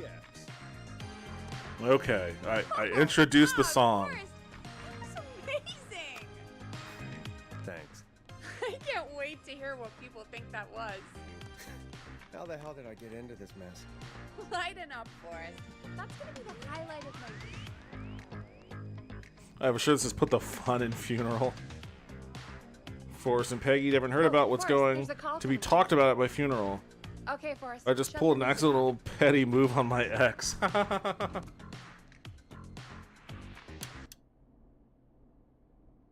Alright, what now? Welcome to 189.16 The Scream. Caller, you're talking to Forrest Nash. What's Forrest going on with you tonight? Nash. Forrest, thank God I made it through. My name is Leslie Harper. I'm the 911 operator and police dispatcher for Gallows Creek. Welcome to the show, Leslie. Are you calling in to guess that scream? As a 911 operator, I bet you may have an educated guess. What? No! Look, I found a body and I need your help. 911 is calling me to report a body. Interesting setup. All right, I'll bite. What's the punchline then? Forrest, I recognize her voice. I'm pretty sure that actually is our 911 operator. I think this is real. Peggy, I'm not gonna be happy if this is a prank. I don't do pranks. Long story short, I became close friends with his favorite Forrest, fans-only I girl really don't think this is a prank. that he tried to cheat on me with. Now she and I are going to live together. So he'll be seeing my face in her lives. When is that happening? Leslie, if you're telling the truth, you should report this to the sheriff. What was his name? Sheriff Andrews or whatever? I'm at the sheriff's office right now. Wait, what? Sheriff Matthews is dead. What? Sheriff Matthews is dead? I couldn't get any response from the department. That's never happened before, so I came to the station and...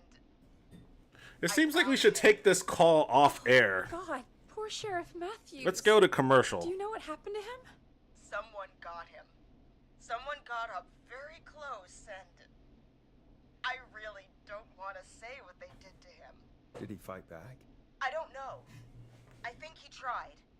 He's surrounded by bullet casings. I think he tried to shoot at whoever it was, but... I don't understand. Where are the other officers? Do they know?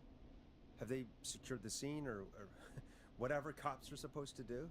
No, I checked everywhere.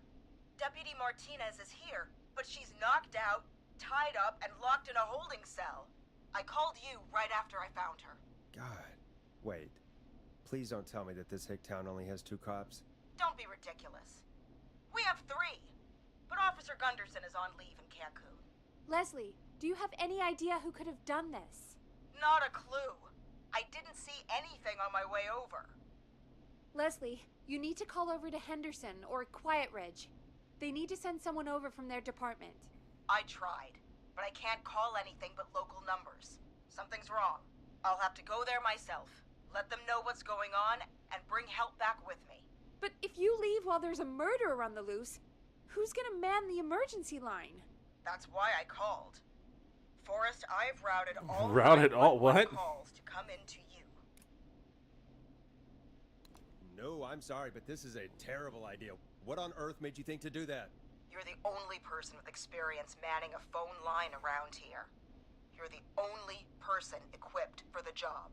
Besides, there are lots of transferable skills between the two. It's like an interview. You ask questions to get information you can use. Keep people talking, you know? Guide the conversation and know when to jump in. You do know that I'm so good at interviews, they sent me from Chicago. Oh, there's a to map Gallows Creek, here. right? So I've heard. Oh, But this that is going to doesn't be matter. involved. And besides, there are 2 of you. You can talk to each other, discuss ideas, work together. Hell, let's have some on-the-job training right now. I have an emergency. I need to get an unconscious Deputy Martinez out of that holding cell. It looks like whoever attacked her threw the keys into the cell after they locked the door. Is there any way you can reach the keys? No. There aren't any bars to the cell. And the door itself only has a food tray slot. And that's too narrow for me to reach through. There's gotta be another way in.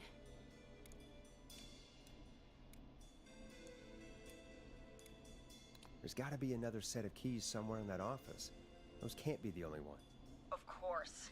Yes, there must be another set. Where might another set be?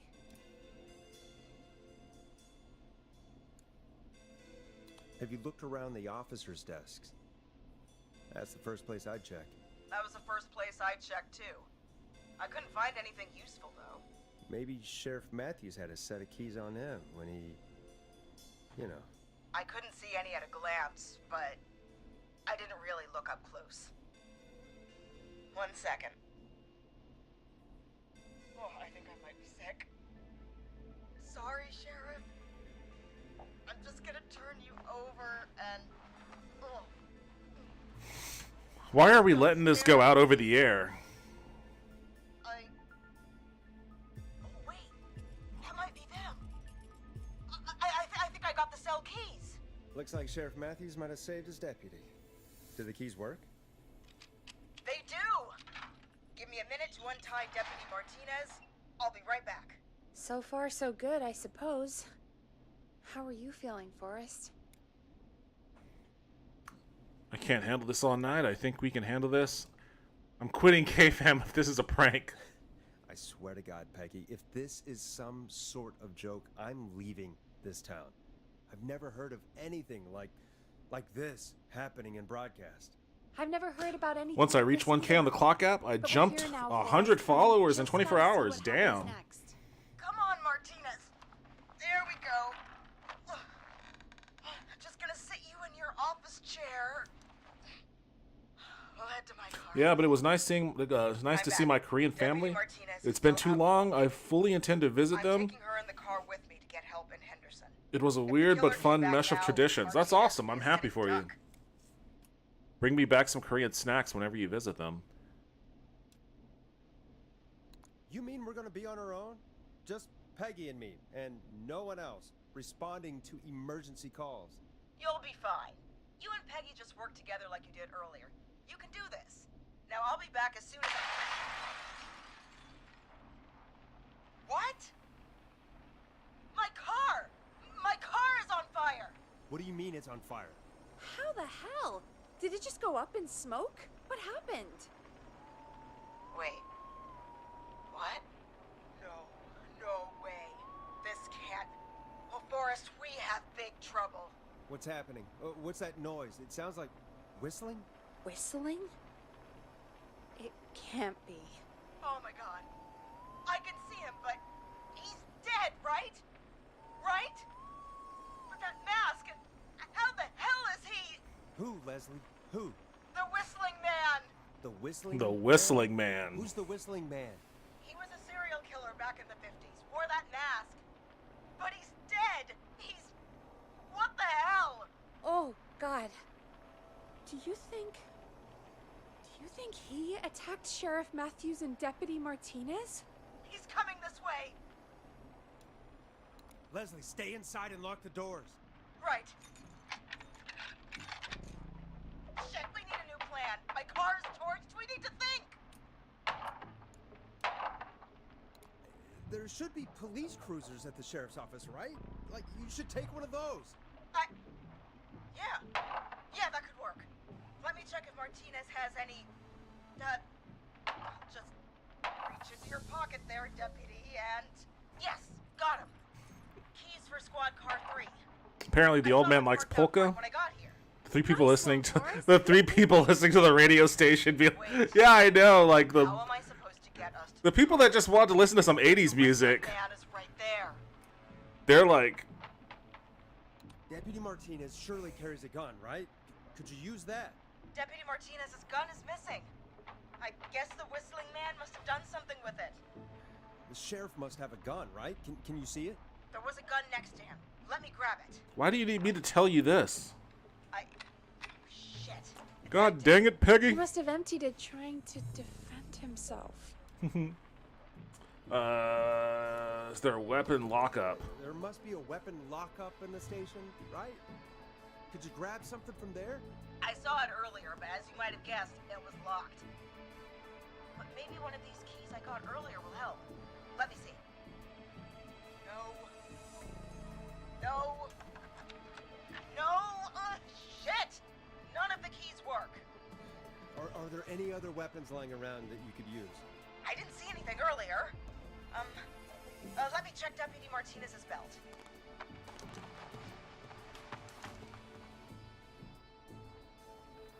All right. It looks like the Whistling Man left her with a baton, pepper spray, and taser. I can only hold one if I'm carrying A baton, pepper spray, or a taser? What should I take?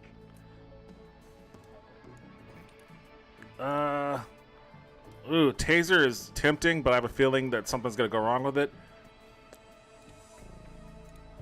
Baton. I take the baton. You can always trust a beating stick. Got it. I'm just going to grab Deputy Martinez and then... Wait. Do you hear that?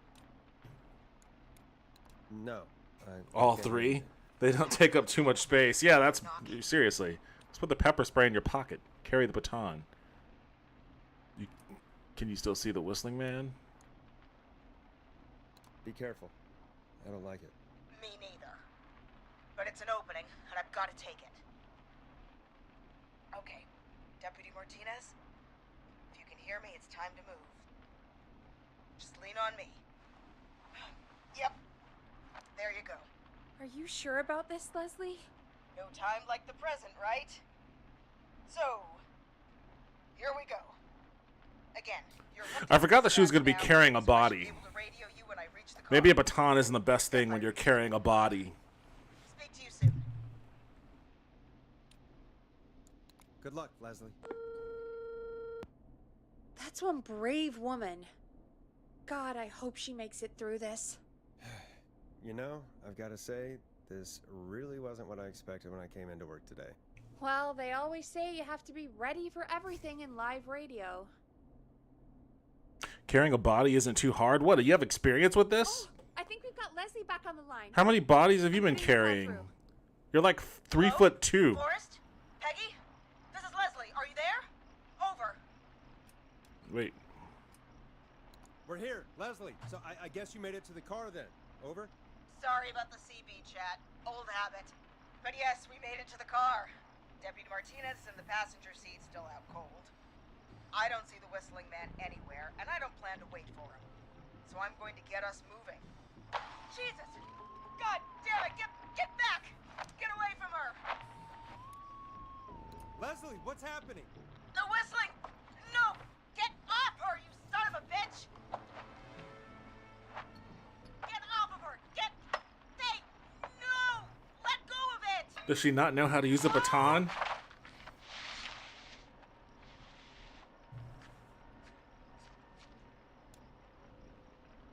Leslie, what are you waiting for? Get out of there! Martinez! God damn it! Leslie, you need to hold it together right now. Forrest. He slit her throat. You need to get to Henderson, Leslie. We can't let this happen again. Peggy's right. We've all got our part to play now. How long do you think it's going to take to Damn, she fucking sucks. Creek isn't Nowheresville, but it's pretty She damn sucks. 2 seconds out of that police station and that woman got her throat slit? 3 hours each way. Slightly less if I put my foot down. You keep that pedal to the floor then. We'll see when you're back. Thank you. I'll be back as fast as I can. All right, both. God damn it. I need a minute.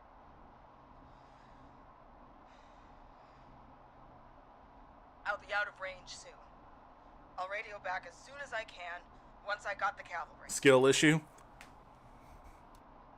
There should be an option here that says get good. Take care, Leslie. Get good, Leslie. Safe out there. Good luck, Leslie.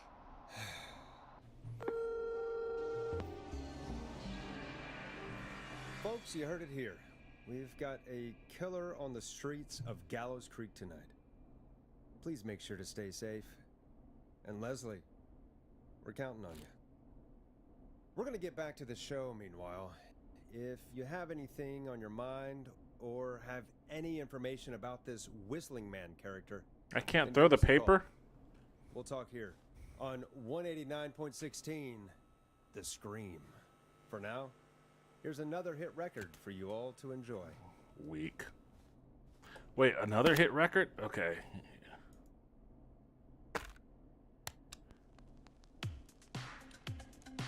Hope you enjoyed this one as much as I do. This is not what I signed up for, Peggy. This is actually insane. Did she really say it's gonna take her 4 hours? This guy's gonna kill half the town in 4 hours. Forrest, that's not helpful. I know, I just... Who is this Whistling Man character anyway? He was a serial killer back in the 50s. Edward Marshall Mooney. Went around in a freaky mask, whistling, and killed about a dozen folks in Gallows Creek. No reason, no motive. Just... Where's the police station?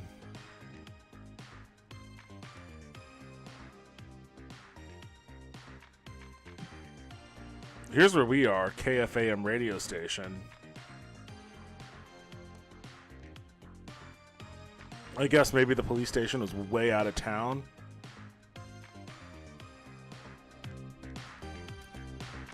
Okay. What happened to him? Well, police chased him up to Ellis Point one night. We call it Whistling Point now. And it was, well, it was on this night actually. The police cornered him and he jumped into the river. His body was never found. They should have made you a just made you a dispatcher instead of a radio host. I feel like it'd be better that way. He's biding his time, waiting to take revenge on the town. All right, that's Maybe. the story. What's the truth? Other than we have a whistling killer on our hands tonight, I don't know. She's very nonplussed about it, checking her fingernails and shit. All right. So we're screwed, because it sounds like we're screwed. We're not screwed. Things just aren't great right now. At least we got the word out, I guess. What kind of listening figures do we get at this time? On a Thursday after midnight, could be around 35? 35. Isn't 3,500? Huh. I didn't realize Gallows Creek was that large. No, 35. Close the people door. At best. There we go. Are you serious? We only have 35 listeners? 35, yeah. It's a school night. And what's the population of Gallows Creek? I don't know exactly. A little over 1,000? Oh. How many did you get before? You know. Before my career exploded and I ended up on a midnight hour talk show in the town of 1,000 people? Yeah, before that. Around 5 for most shows on the low end? Big Gas could pump that up to 10, 15, easy. 5,000 on the low end? So he's basically a he's a Twitch streamer of my caliber on the radio. Yeah, sometimes that's just the way it goes. Oh wait, he was speaking in millions. The Whistling Man Okay. hasn't killed me yet, I guess. He must have been in like New York Yeah, or something, I guess we're gonna learn a lot about perspective. or tonight, nationally huh? broadcast. Oh, we have a call coming in. So why is he in Take this it when you're place? ready. Did he get canceled? Time to turn the music off. He must have done some Me Too shit or something to end up on in this place. Hello, caller. You're live on 189.16, The Scream. Is everything, all right?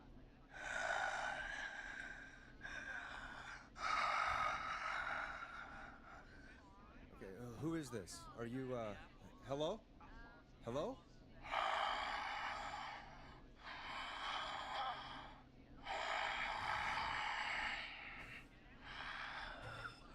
Okay, what's your name and why are you calling in? Unconvincing whistle.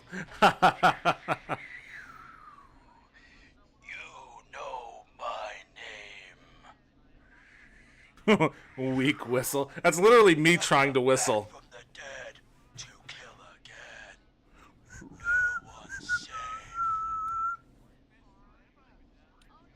Do you accept requests? I've got a list of names I'd love to see in the obituaries. Maybe you must make a sacrifice to us. A sacrifice? To us? I mean, me.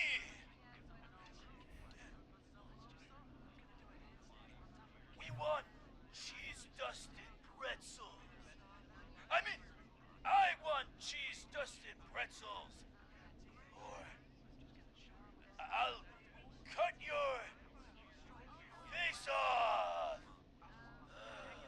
Goddamn kids. I'm cutting them off. Not yet. I want to deal with them. I guess we're gonna make content out of this, caller. You little shits. Okay, so cheese dusted pretzels and a mega gulp behind the gas station. You got it, Whistling Man. A wise choice.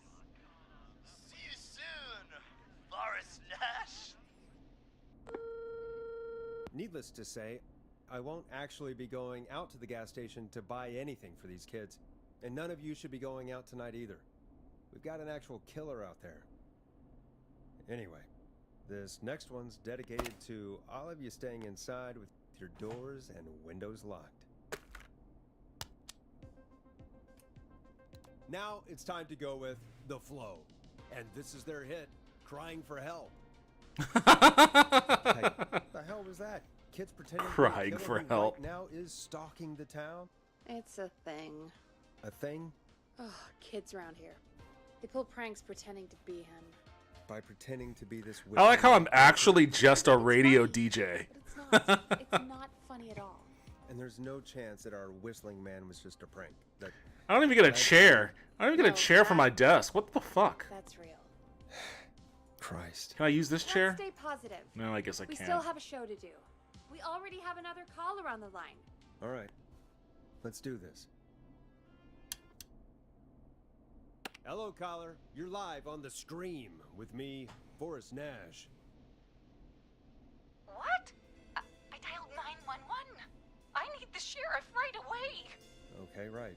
Well, I'm filling in for 911 tonight. We're gonna broadcast all of these What's your 911 name? calls. What's your trouble?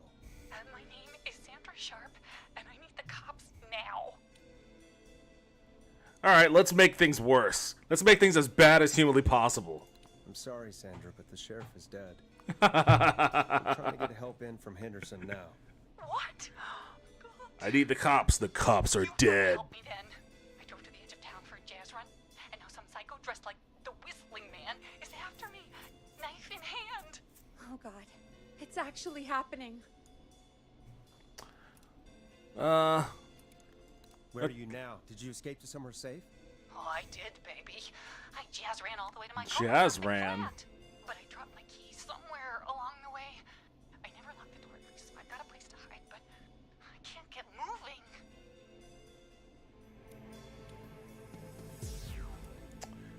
I wouldn't go back. Is there anywhere else you can go? Do you have any friends nearby? Oh, I'm not going back out there. Lock your doors. Oh, shoot. Oh, he's back.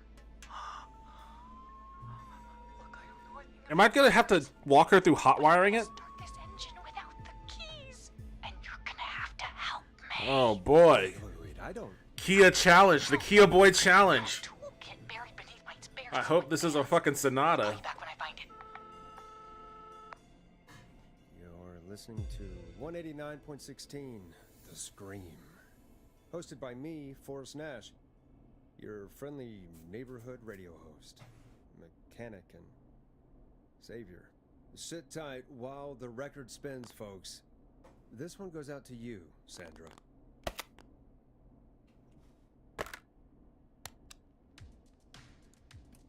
Enjoy this classic by Smooth. It's their I like- song. The Word.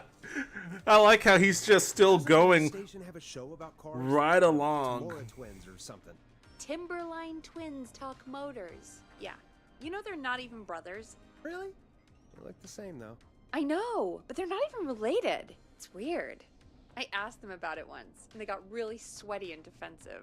Anyway, go see what you can find. The Wait. offices are out the door and down the hall.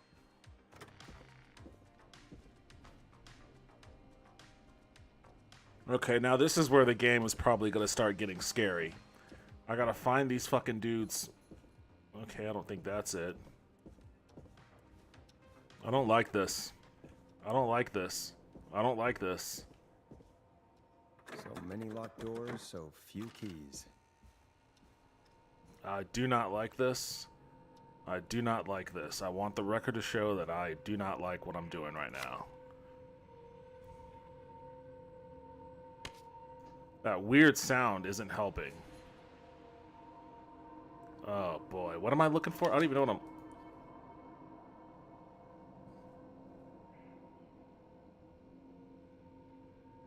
How do I drop it?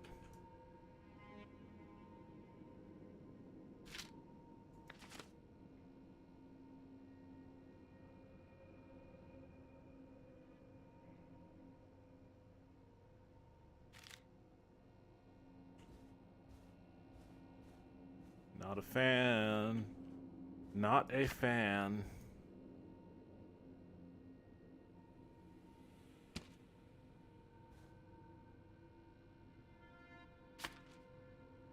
All of the notepads are just unintelligible.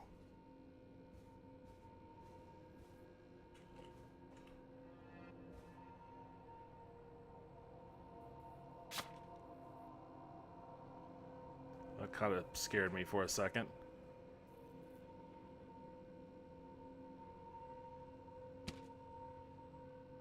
Now this has to be important.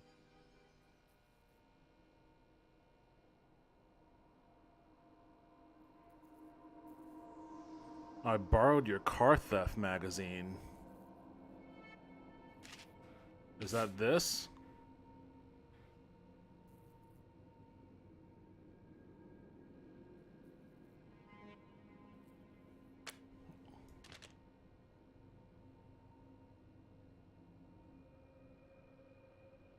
Oh, wait, so is it in the bathroom?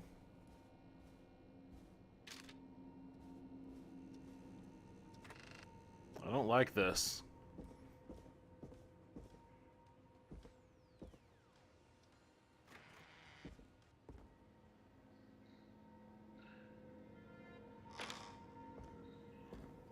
This looks useful.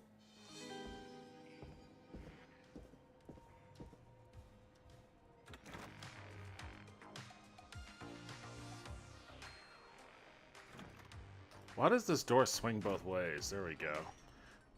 I think I got what we need. Place items on the object tray. What?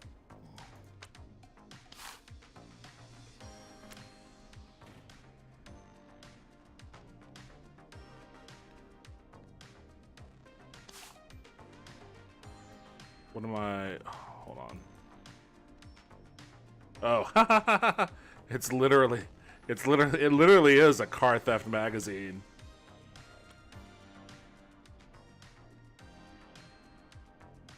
You find anything? Yeah, I found a magazine about hot wiring cars. Well, that sounds perfect. Okay, Forrest, shut the music off. Caller on line 1. Thanks, Peggy. We're back with 189.16, The Scream. How are you holding up, Sandra? The creep's looking through the parking lot trying to find me. But I've got my tools, and I'm ready to get this hunk of junk moving. How do we start this baby? Okay, it says step 1, use a screwdriver as a key. Put the screwdriver in the ignition and twist clockwise. Here goes, baby. Screwdriver's too fat to fit. What next? That is not what she said. Okay, remove the steering column cover. Unscrew the steering column. All right. Just turn. 1, 2, 1, 2. Check the serial number, then strip and twist the following wires. What? Cover's off. There's a bunch of wires down here all paired up. If there is a 4 before the 3, And okay, you're doing great. You're jazz breathing, don't panic. Jazz breathing, don't panic.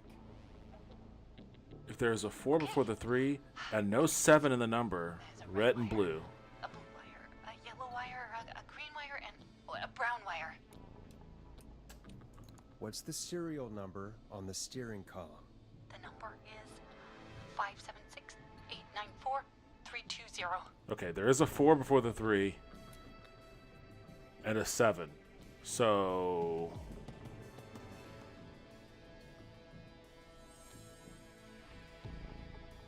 that says no 7. If there is a 6 anywhere and it doesn't start with a 5, starts with a 5 and there is a 6. Wait. Strip the red and blue and twist together.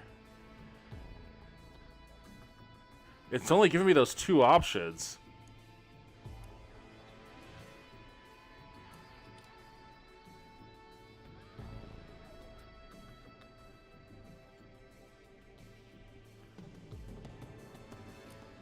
Strip the blue and I hope red that's the wires right. I hope and that's twist right. them together.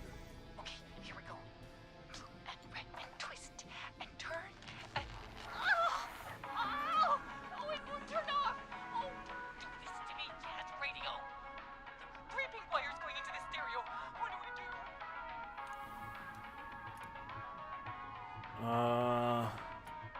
Cut the middle wire. Oh my God! How about... Jesus, he is a loud-ass whistler.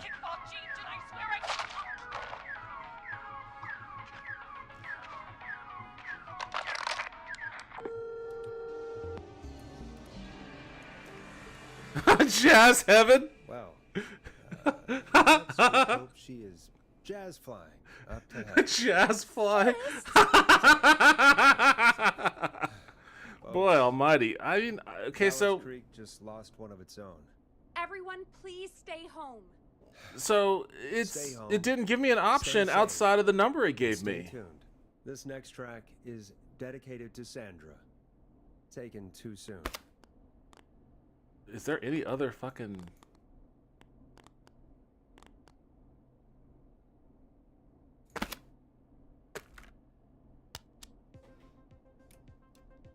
You're gonna love this next track. I still can't believe this is happening. Right? I thought... Like Gallows Creek didn't already have enough to worry about? What do you mean? Gallows Creek is a miserable place to live. Really? Miserable? If her... Wait, hold on a second. If your boyfriend tells you not to post that bikini pic, ask him if the Jonah Hill he wants to... Is that the Jonah Hill he wants to die on? Okay. Okay. Dad joke. Sorry, random Discord BS. Are people in the Discord you're a member of arguing about Jonah Hill still? Peggy, be honest, it's a dump. There's nothing to do here. Hell, I'm almost ready to thank this whistling guy for at least making things interesting. Damn, this dude is a psycho. Here. People are polite and, This Forrest dude is a fucking maniac. friendly, usually, if you get to know them. Come on, there must be something you like about this place.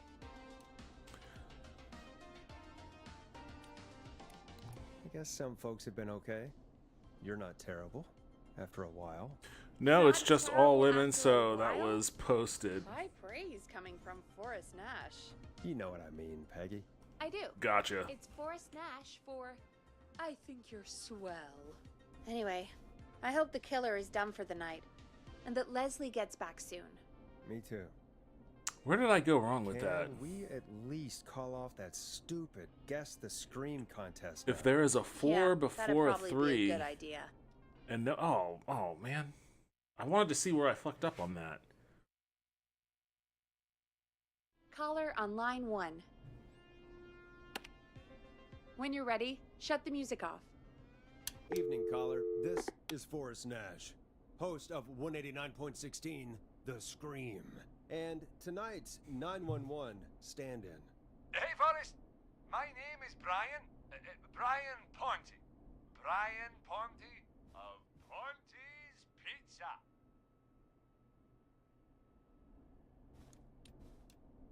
So, Brian, what have you got to say about what's happening? I'm so sad that Deputy Martinez didn't make it. I saw her a lot over There it is, Ponte's Pizza. here at Ponte's Pizza. It's just terrible. Anyway, I just wanted to thank you for doing your best. So, I'm sending you some coupons for free pizza here at Ponte's Pizza. Just a little something to look forward to when all this blows over. Wow. Brian Ponte of Ponte's Pizza.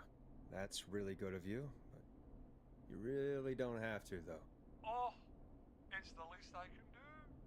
And if you like it, well, you're in luck, because we're always running great deals that'll have you eating for pennies. Sounds great, bro. And let me tell you, the pizza we have is to die for. Oh, no. Poor choice of words tonight, I guess. That was pretty tasteless, I have to say. I'm sorry, Forrest. Well, I just hope I didn't put you or anyone else off coming on down to Ponte's Pizza. Jesus, this guy.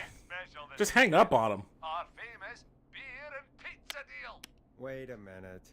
Come on down to Ponte's Pizza this weekend. You've just got to pay for one slice to get yourself. God damn it, you're just calling in to advertise your shop. Peggy, hang up on him. Done. Oh, real quick, before I forget, it's probably time to You are 9 subs on YouTube from Lurk It. I got you. Wait, 9 subs? right? I haven't been paying attention to my YouTube subs, to be honest. I am. I'm only... Wait, hold on. Do I know how to play cassette? Yes. Sure. Done.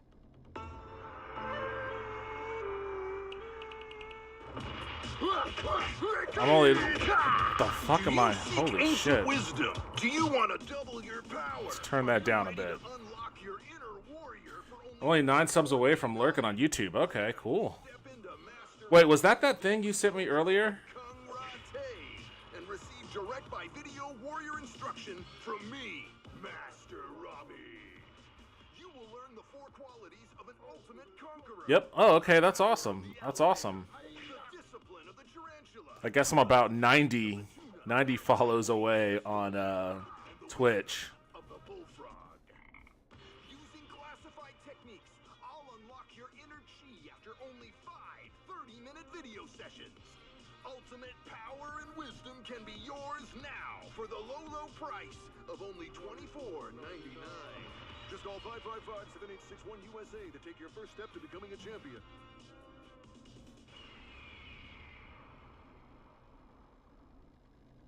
Never forget the element of surprise! If you buy today, you'll receive 2 additional VHS tapes. The Tornado Technique and Karate Lovemaking. Karate Lovemaking?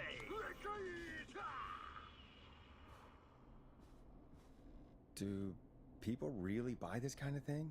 Don't pretend like you're not interested. I mean, I wouldn't buy them, but I might watch them, I guess. Yeah, I bet karate lovemaking sure is something. Is Forrest Nash at a loss for words? Let's just get to the show. They're having way too much fun on Murder Night. Only $24.99. And I'm not just saying that because they're paying for the airtime. But unless they pay us more, then it's time to get the show moving along with our next caller. Welcome to The Scream with me, Forrest Nash. Yeah, Leslie. This is Maurice Russell from the Gallows Reporter. I'm at the office. This guy just broke in downstairs and... Wait. Forrest Nash? I want to speak to 911. Put Leslie on. What? God, another one? I am 911. At least for tonight, anyway. Damn it, son. I don't care who you are. Just put me on with Sheriff Matthews. Here we go. Sheriff Matthews is Ted? What happened? Did you witness the incident? Are you willing to do an interview for the reporter? I cite you as an anonymous source, if that's a concern. We're live on the air. Anything we say can and will be broadcast. Live on? Damn it. All right. There's obviously a lot more going on than I know. Yeah, there's a lot happening tonight. You said someone broke in. That's nothing to get worked up about. Some idiot kid just broke in, dressed as the Whistling Man. Teens. They get worse every year.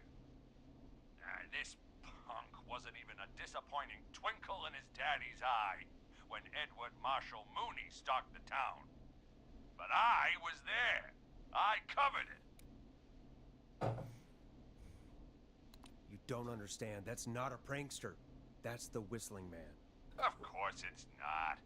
It's a stupid kid. Every year this happens. They think it's funny. Not a big deal, old man. But they didn't live through the terror 30 years ago. This guy needs to speak a little I know faster. for a fact, Edward Marshall Mooney is dead. I don't know who I'm looking at on the security monitor. But if he killed Sheriff Matthews... Where are you now? I'm in the boardroom, upstairs. We got security cameras all around the building. You can watch them on any TV set here. And there's a set in the boardroom. I think you can take the Whistling Man. Fuck it, let's go. Think you might be up for fighting the Whistling Man? Son, I am 55 years old. If this freak killed Sheriff Matthews, I don't like my chances. Maurice, is there any way you can get out of there?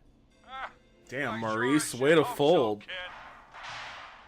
But I'm not sure how I'm going to do it. That crash you heard was him tipping over my filing cabinets. Maybe you could speak a little softer, dude. I'm guessing the stairs are the only way out. That's right. And it would take me a good few minutes to move those cabinets. We need to do something. But what? All we can do from here is... Forrest, I think I've got it. Why don't we call the killer? They'd have a bunch of phones set up across the office, right? In different rooms, with different extensions? So we call one of them. Draw the killer away. Buy Maurice time. That could work. Exactly. It's worth a shot. I can hear you, you know. The son of a bitch hasn't killed me yet. Sorry, Maurice. Peggy and I were just trying to figure out... You realize how stupid that plan sounds, right? For that to be successful, you're gonna need every phone extension. Plus, a plan of the entire office. Oh boy, do I have to go back out there? All delivered while the killer is en route. I've got it. And thank God I've always been cool under pressure. Don't go anywhere. 7 more to go. Awesome. Thank you. I'm going to have to start pushing a little bit for my YouTube subs You now. don't think the killer got him, do you? Mr. Russell. I'm here.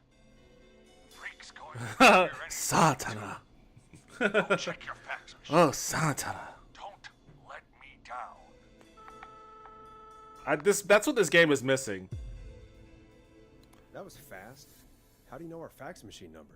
K-Fam and the Gallows Reporter have a pretty long history. This game is missing the swearing button. Tell me where the fax machine is again. Oh, I got to go back out in that Fax creepy... machine's in the office on the other side of the hall. Damn it, why don't you go get it, Peggy? Peggy, you bitch. Why don't you go out there and get that fucking... Making me... Go to the office on the other end of the hall. Grab the fax from the machine. Easy. Oh, boy. When I hear that door sound, open sound, what's that? What's going on? What's happening? What's happening? I don't like it out here. I don't like it out here. This is scary. This is scary to me. Just start swearing, flipping off, drinking, and peeing. You okay if I shout you out on Insta? Oh, of course I am. No, that'd be awesome. I'd appreciate it. Is this it? This must be it. This guy can't run. He doesn't have a run button. I'm scared. I want to get back in here. It's so funny that the slightest weird thing in this game is like causes anxiety in me. And to think I actually tried to play Demonologist. What the fuck was I thinking trying to play that game? It makes sense that I didn't make it past the front door of that house.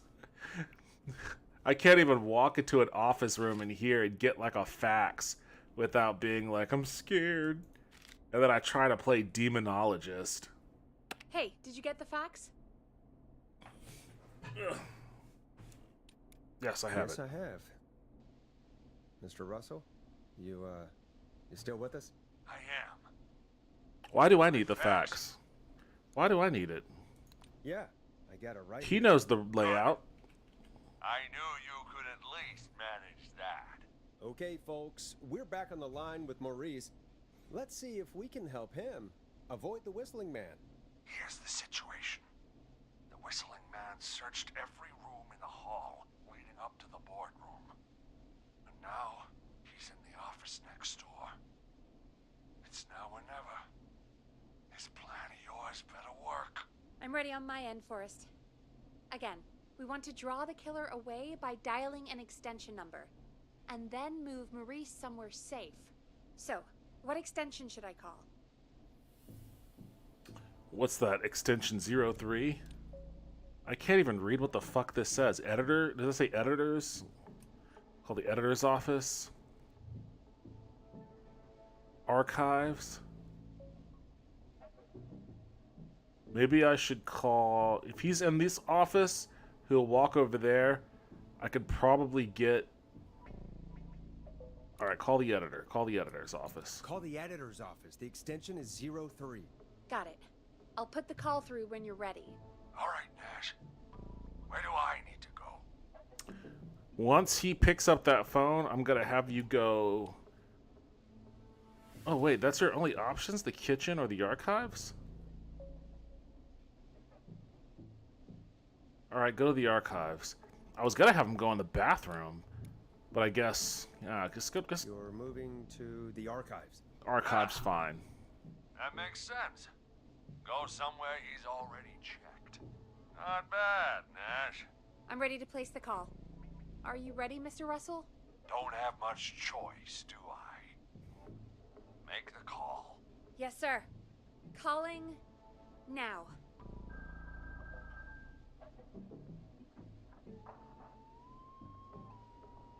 I can't believe it. He's actually heading to my Dude, stop screaming at the top of your lungs. It was all Peggy's idea. Credit goes to her. Don't mention it. The coast is clear. I'm shutting off the TV so he won't see me on the security cameras. Then, making my move. I'll call when I get there.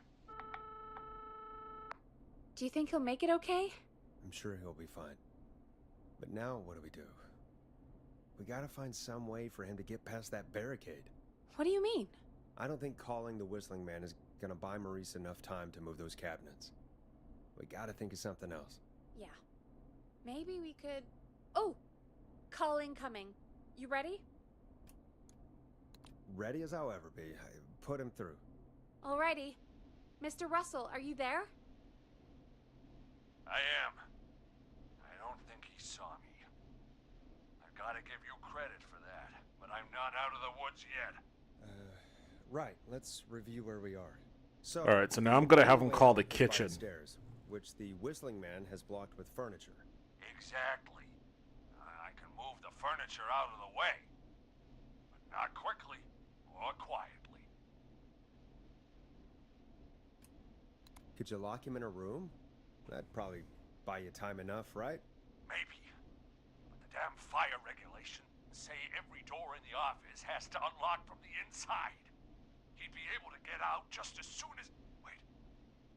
No. I got it. The secret archive through my office, where we keep our most sensitive records. Ooh, a secret archive? Reggie would love that.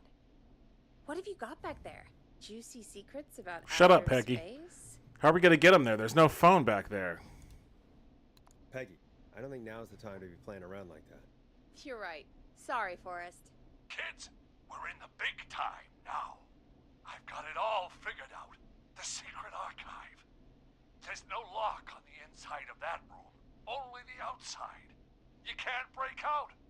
If we can get him in there, and I lock him in... We can catch the son of a gun. Exactly. But how are you gonna get him in there? Forrest, we might be able to end the nightmare right here. So should I call the secret archive then? You can't. The archive is a room for secrets, not gossip. So we don't have a phone in there. Yeah, exactly. We're gonna need to change it up then. Any ideas, Forrest?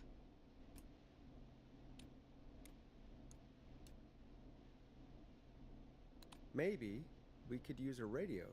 There's no radio in the secret archives. Are there no radios at your offices? I don't have one in my office, but... What is it? Our sports reporter, Hopkins. He has a little portable radio he never turns off when he's here.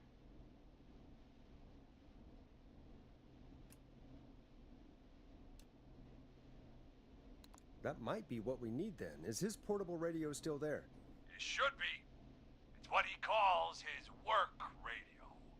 It should be here in the archives, actually. Let me just take a... Okay, so if he gets that radio, Great job, Forrest. I'm gonna have to call the kitchen. Perfect place. Once he calls the kitchen, He hadn't found it yet. once he calls the Let's kitchen, congratulate ourselves I'll later. move him to there. It's right where I thought it would be. It's all coming together. I'm just going to turn it on quickly, make sure it's still got some juice.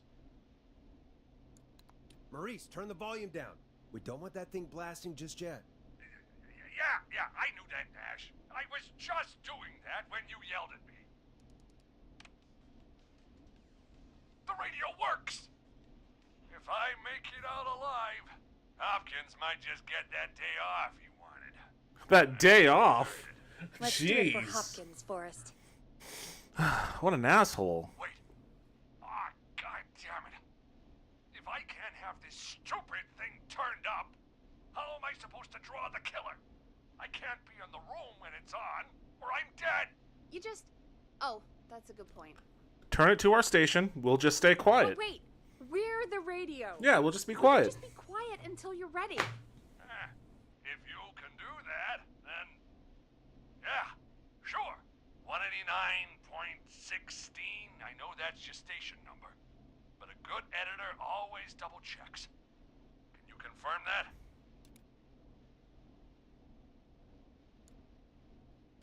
Hit the stinger. Hit the stinger, Peggy. 189.16.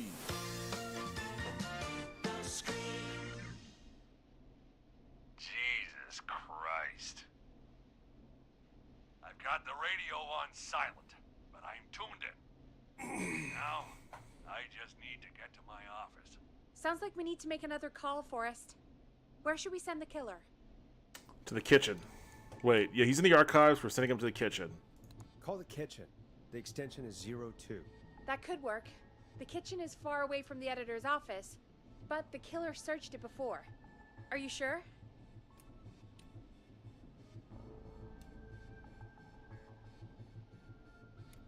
I'm sure. Make the call. Okay, calling the kitchen now. Okay. Killer is moving from here to the kitchen. Once he's in the kitchen, he'll move from the archives to his editor office. Call you guys from my office in a second. Looks like we're almost through this nightmare. And then Any idea what you'll say to draw the killer in?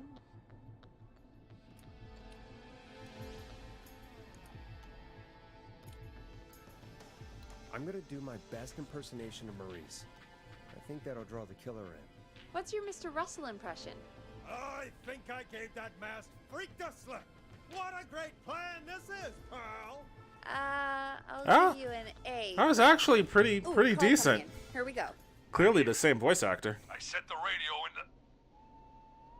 Oh. He'd already searched. Son of a... fuck! Ah!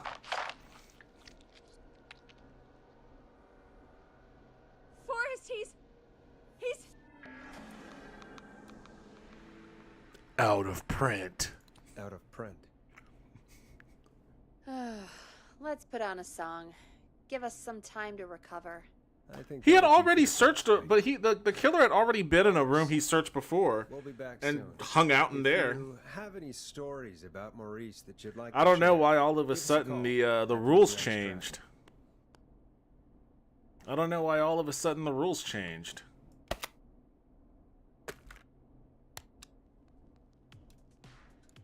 Here comes one of my favorites. Well, this is gonna be a long night. Oh, really? I feel like it's going pretty quickly to me. I could ask you some questions to speed things along. You're gonna interview me. You sure about that? You're not so scary. Besides, we've been working together like a week now, and you're still all shrouded in mystery.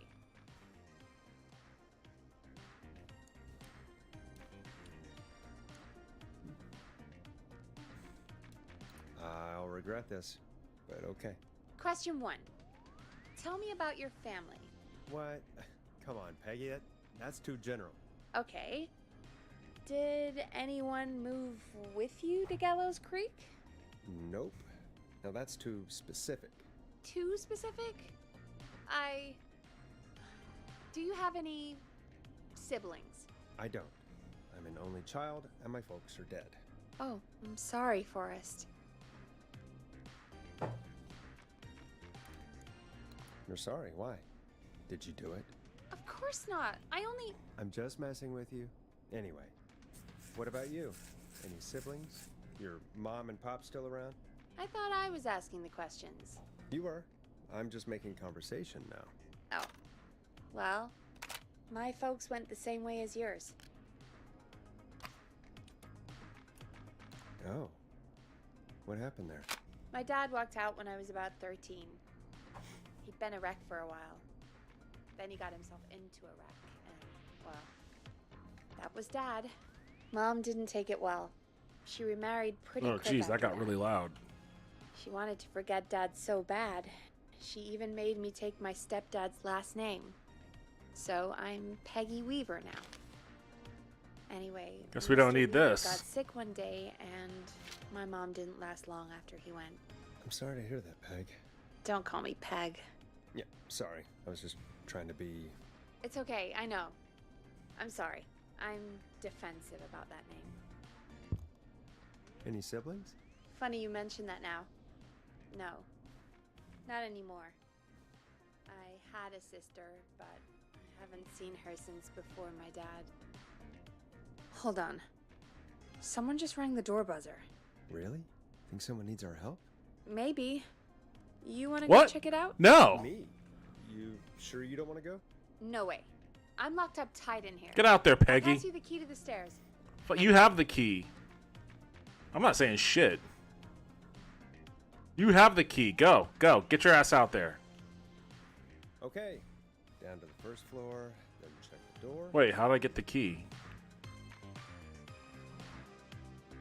Did I get the key?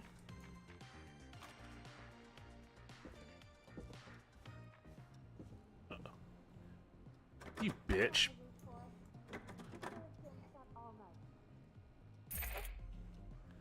Key to second floor? I didn't even know there was a...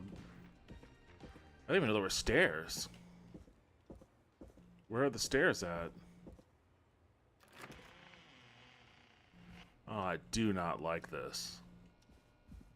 Wow. That was ominous. A tape. Play on air.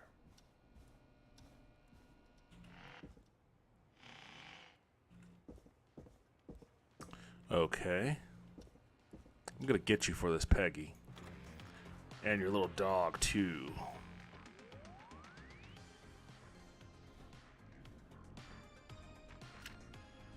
Who was there? I didn't see who it was. Are they still out there? No. They left as soon as I went down there. They pushed a cassette through the door. It says, "Play me on air." All right. Well, turn the music off and play it.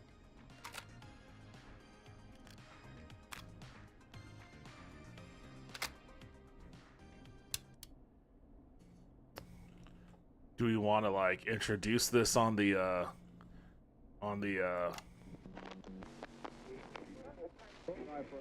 Hello, Gallows Creek. Time to Pay the price. Time to pay for lives. Time to sit there. I will punish you.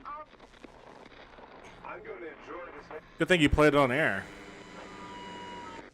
It's like a 1980s deep I did fake. not enjoy that. What the hell was that? Oh, Forrest, we're still on air. Say something. That, wasn't the ad tape we meant to play. Sorry, folks. It won't happen again. There's no way the killer got from the newspaper to here so quick. I know. Oh, time change. 104.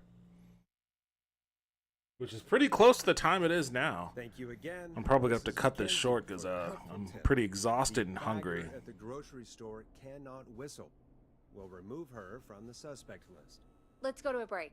I need you for a second. All right, folks. We need to take a quick break. This one's for all those folks out there keeping the hatches battened.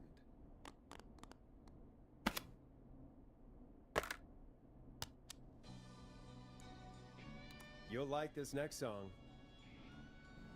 All right, Peggy, what's up? I pushed a cassette under my door. Go play it.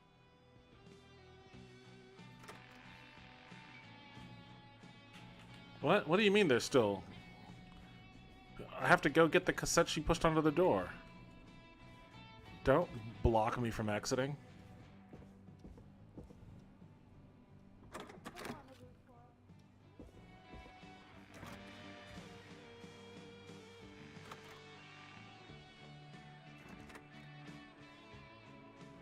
Close. Hello, hey Gabriella, how you doing? Welcome back to the stream.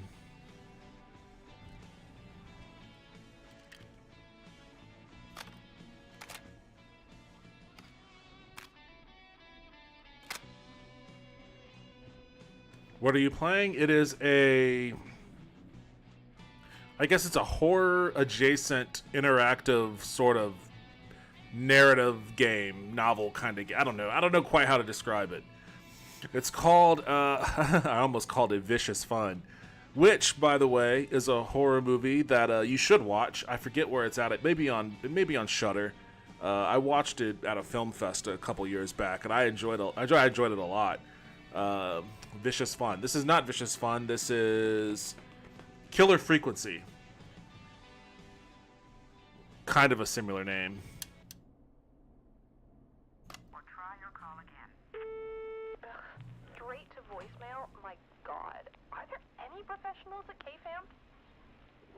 This is Gina Franklin. I'm calling because your backwater station has not honored our agreement. We gave you Mr. Snatcher's newest single, the kind of honor you've never had and probably never will again. And we've still not received any information about when you're fitting it into your busy programming. I'll be frank, I didn't want you as part of this debut, but Mr. Snatcher, due to his prior friendship with Mr. Nash... Prior and current friendship, Gina. Forrest, mate, you alright? Don't worry about Gina, you know how she is. But yeah, can't wait for you to hear the new single, man. I think Final Breath is my best work yet. I really hope you and your listeners like it. And man, if you ever find your way this side of the pond, let me know. We'll have to catch up.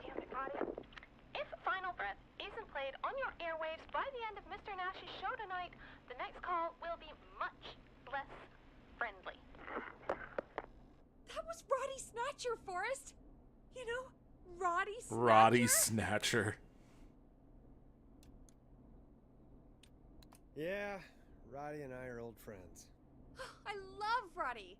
I Will Always Find You was my song. I will always find you. Jesus, that's terrifying. Oh my God, I can't believe you know Roddy Snatcher. And I can't believe you didn't tell me he sent you his new single. We have to play Final Breath. Where is it? I don't know. They mailed it to KFAM, not to me. Then it's gotta be downstairs at reception. Oh boy. Man, I can't believe Barbara didn't say anything.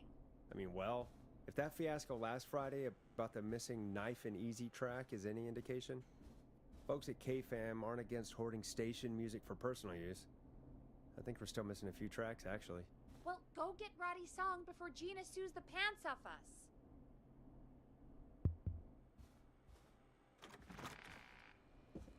This office is scary. Galby, what are you doing? They said reception.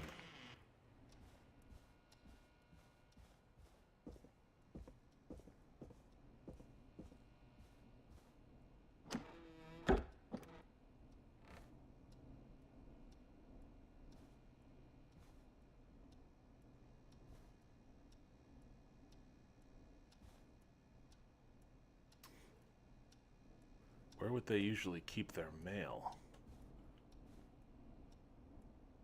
I need a key to get in there.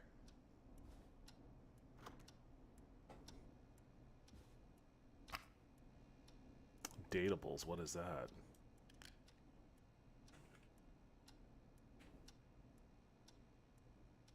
This must be it. Final breath.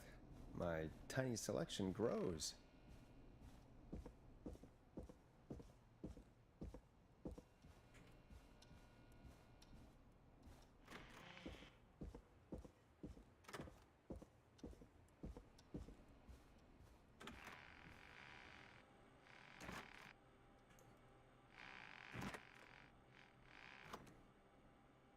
There we go. For whatever reason, I have to be OCD about closing that door. I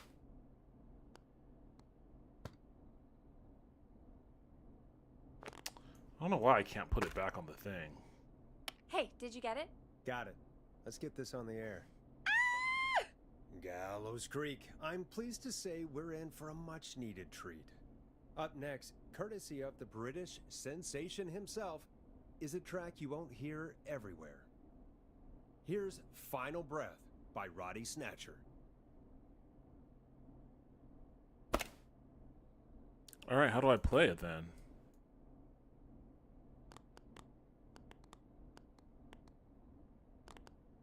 Where is it at? Oh, here it is.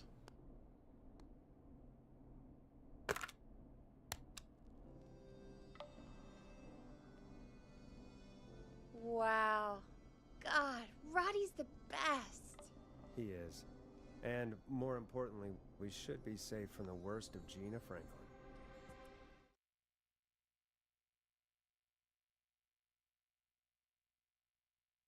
And I think that's every time I've seen him live. Peggy, you just talked through the whole song. Oh, whoops. It's okay. I can just play it on loop later. Oh, shoot. I just noticed we have a caller waiting. I really hope it's nothing serious. Evening, caller. This is Forrest Nash, host of 189.16, The Scream. And a guy that's gonna get you killed. So far, Hello, Murphy. What have you got for us? everybody I've tried to help tonight has ended up dead. First, happy birthday to my son, Fernando. He's 3 today, and man, being his daddy has changed my life. I've learned how to live, how to laugh, most importantly, how to love. Aw, happy birthday, Fernando. Happy birthday, Fernando. Thanks. And now, my other thing. I'm putting the word out to this so-called killer. You think you're tough, huh? Big man with a big knife, huh? Prove it. Come face me, a true warrior, at the Gallows Waste Disposal Plant. Guess what? Gallows Waste Disposal Plant. Are you gonna kick his ass, Murphy? Goddamn right! I'm gonna kick his ass! I got all the tapes in Master Robbie's Dojo series. Gallows Waste Disposal. Whistling man, you just let loose the junkyard dog. Oh, no. And there he goes. Ladies and gentlemen, keep your fingers crossed for Murphy as he tries to become our hometown hero.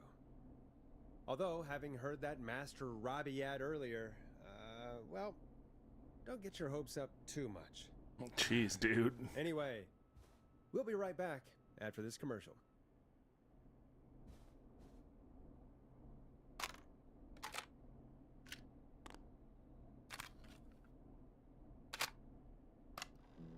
Teddy Gallows Jr. is a family man, a devout Christian, and a proud patriot. Teddy Gallows Jr. is Gallows Creek. Like his father and all his fathers before him, Teddy Gallows Jr. has worked hard to create jobs, oh boy, improve infrastructure, and make Gallows Creek a good place to raise a family. Unlike current mayor Linda Cartwright, Teddy Gallows Jr. lives in Gallows Creek. He's our neighbor. Eastside McCready Street will be closed on the 2nd of the 9th September for maintenance. I feel like that's going to come in. I'm going to have to give somebody directions. Doesn't believe in keeping a good man out of a job. Teddy Gallows Jr. believes in the American dream. Does Linda Cartwright? Help Teddy Gallows Jr. keep Gallows Creek a good American town. Help him become mayor. Take a swing for Gallows Creek. Vote for Teddy Gallows Jr. My name is Teddy Gallows Jr., and I approve this. Now, they were not doing the I approve this message what, thing jackass. in the 80s. Grade A asshole. Linda Cartwright isn't super herself, but she's not. Yeah, we don't have any more of those ads to air tonight, do we? No, just the one. Good. I have to ask, though. Take a swing for Gallows Creek? He set the home run record for Gallows Creek High. Of course he's one of those guys. Yep, he played lots of sports back in the day, and he never lets anyone forget What's it. up, Suki? Right. Let's just get back to the show. Well, folks, hearing that reminds me that every vote matters. That ad really made me want to take a swing at Teddy Gallows. You mean take a swing for Teddy Gallows? Yeah, sure. Let's find out from our next caller who's got their vote. We got a caller. You know what to do. I'm playing QCDE, Quake Champions Doom Edition. Oh, okay, cool. I haven't heard of that one. Caller, you're live on the stream with me, Forrest Nash.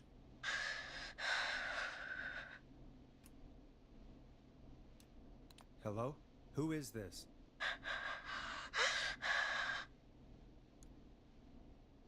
Are you okay? Do you need help? Forrest? He called me? That horrible whistling down the phone. He's coming for me? Jesus. Okay, listen, caller, don't panic. We've done this a few times now. and everybody we've talked to is dead. You saved them, or? Sure. Sure. Okay. We're gonna help you.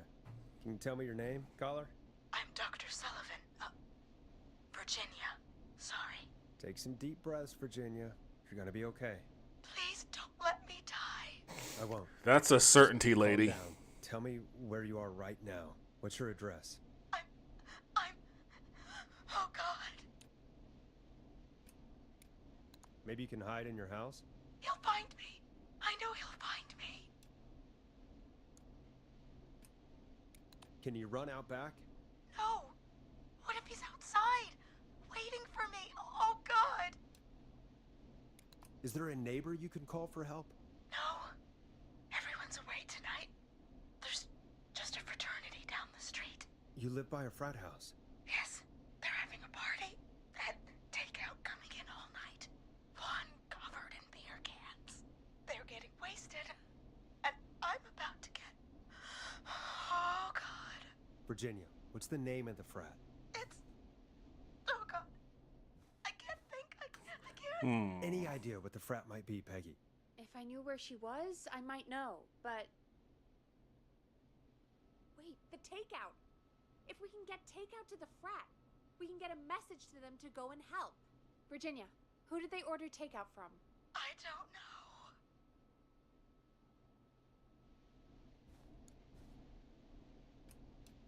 Come on, Virginia. Try to remember. I can't do this. Well, Jeez. folks, seems like our Virginia hung up. While we try to figure out what takeout to order, here's some music for your own midnight snacks.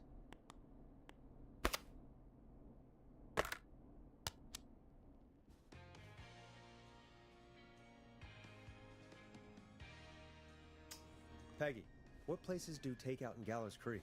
Off the top of my head? Well... I guess the frat house isn't on the map here? And you can order from Chalupa Cabras. Oh, and of course we have Ponte's Pizza. That's it, I think.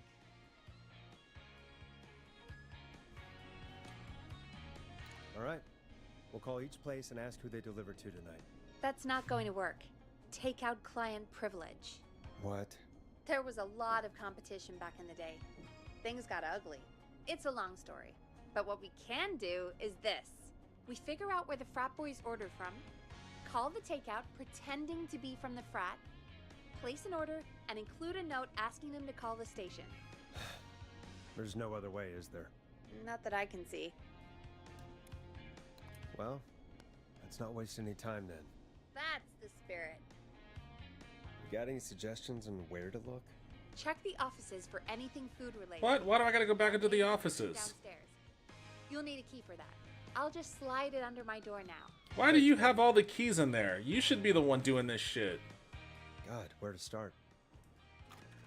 What would make me order from somewhere if I were a partying frat boy?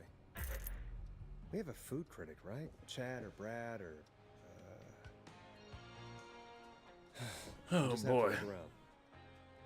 Honestly, I think... Yeah, I'm gonna save it. I think I'm gonna call it for the night. I'm actually... It's already 1. I've been doing this for about 3 hours and 30 minutes, and I'm getting kind of hungry. So I'm gonna make myself a snack, and I'm going to call it a night. I'm pretty exhausted, too. It's an interesting enough game. I don't mind it. It's an interesting enough game. It's not...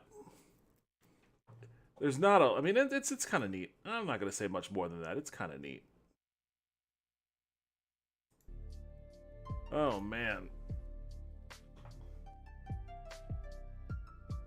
Good stream, good job. Hey, thanks a lot. I appreciate it. I enjoyed it. I'll probably continue playing it. It seems like it's probably not going to be that long of a game anyways, so it's probably not going to take too much more to beat it. But, I'm just such a coward. I'm such a coward when it comes to horror games. Oh, boy. I mean, I'm doing better in this than I did in Demonologist.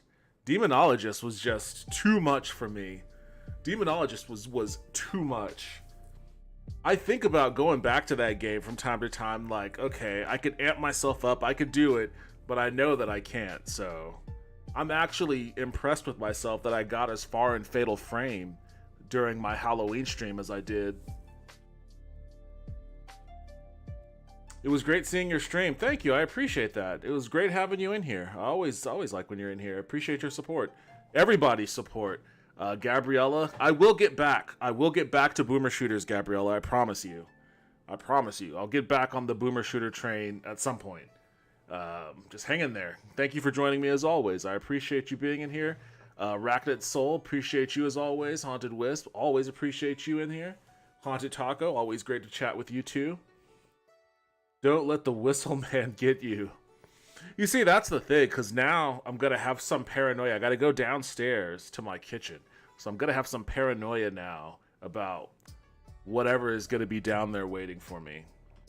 But if it's some dude whistling, then all right, whatever. I had a good run. Let's go ahead and clock out now before the climate wars begin. All right.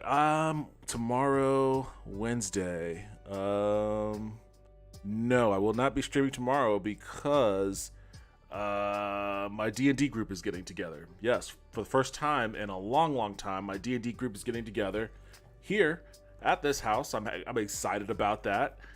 It's kind of going to be a de facto housewarming party of sorts for me. So not going to be streaming. But I think Noctiety, you're going to be streaming tomorrow night, though, right? Is tomorrow still your plan for returning to streaming after your long absence? You guys all should definitely follow Noctiety on Twitch as well. She's going to be returning to streaming after a hiatus, and you know she's awesome. So follow her right now, right this very second. And she will be doing that tomorrow. So I'm going to try to pop in. I don't know how long my D&D game is going to last. all these dudes are old, so they're probably all going to be bent up by 11. I stay awake until fucking 4 a.m., so I'm fine, but they'll probably be bouncing way earlier than that, so I'll probably have enough time to stop in your stream and check it out and give you shout outs. But that's tomorrow. Thursday, I will probably be streaming on Thursday. Probably following back up on this game, but who knows? I may jump into something else random and weird. We'll find out then. Until then, thank you everybody for joining me. Enjoy the rest of your night, and I'll see you on Thursday. Later.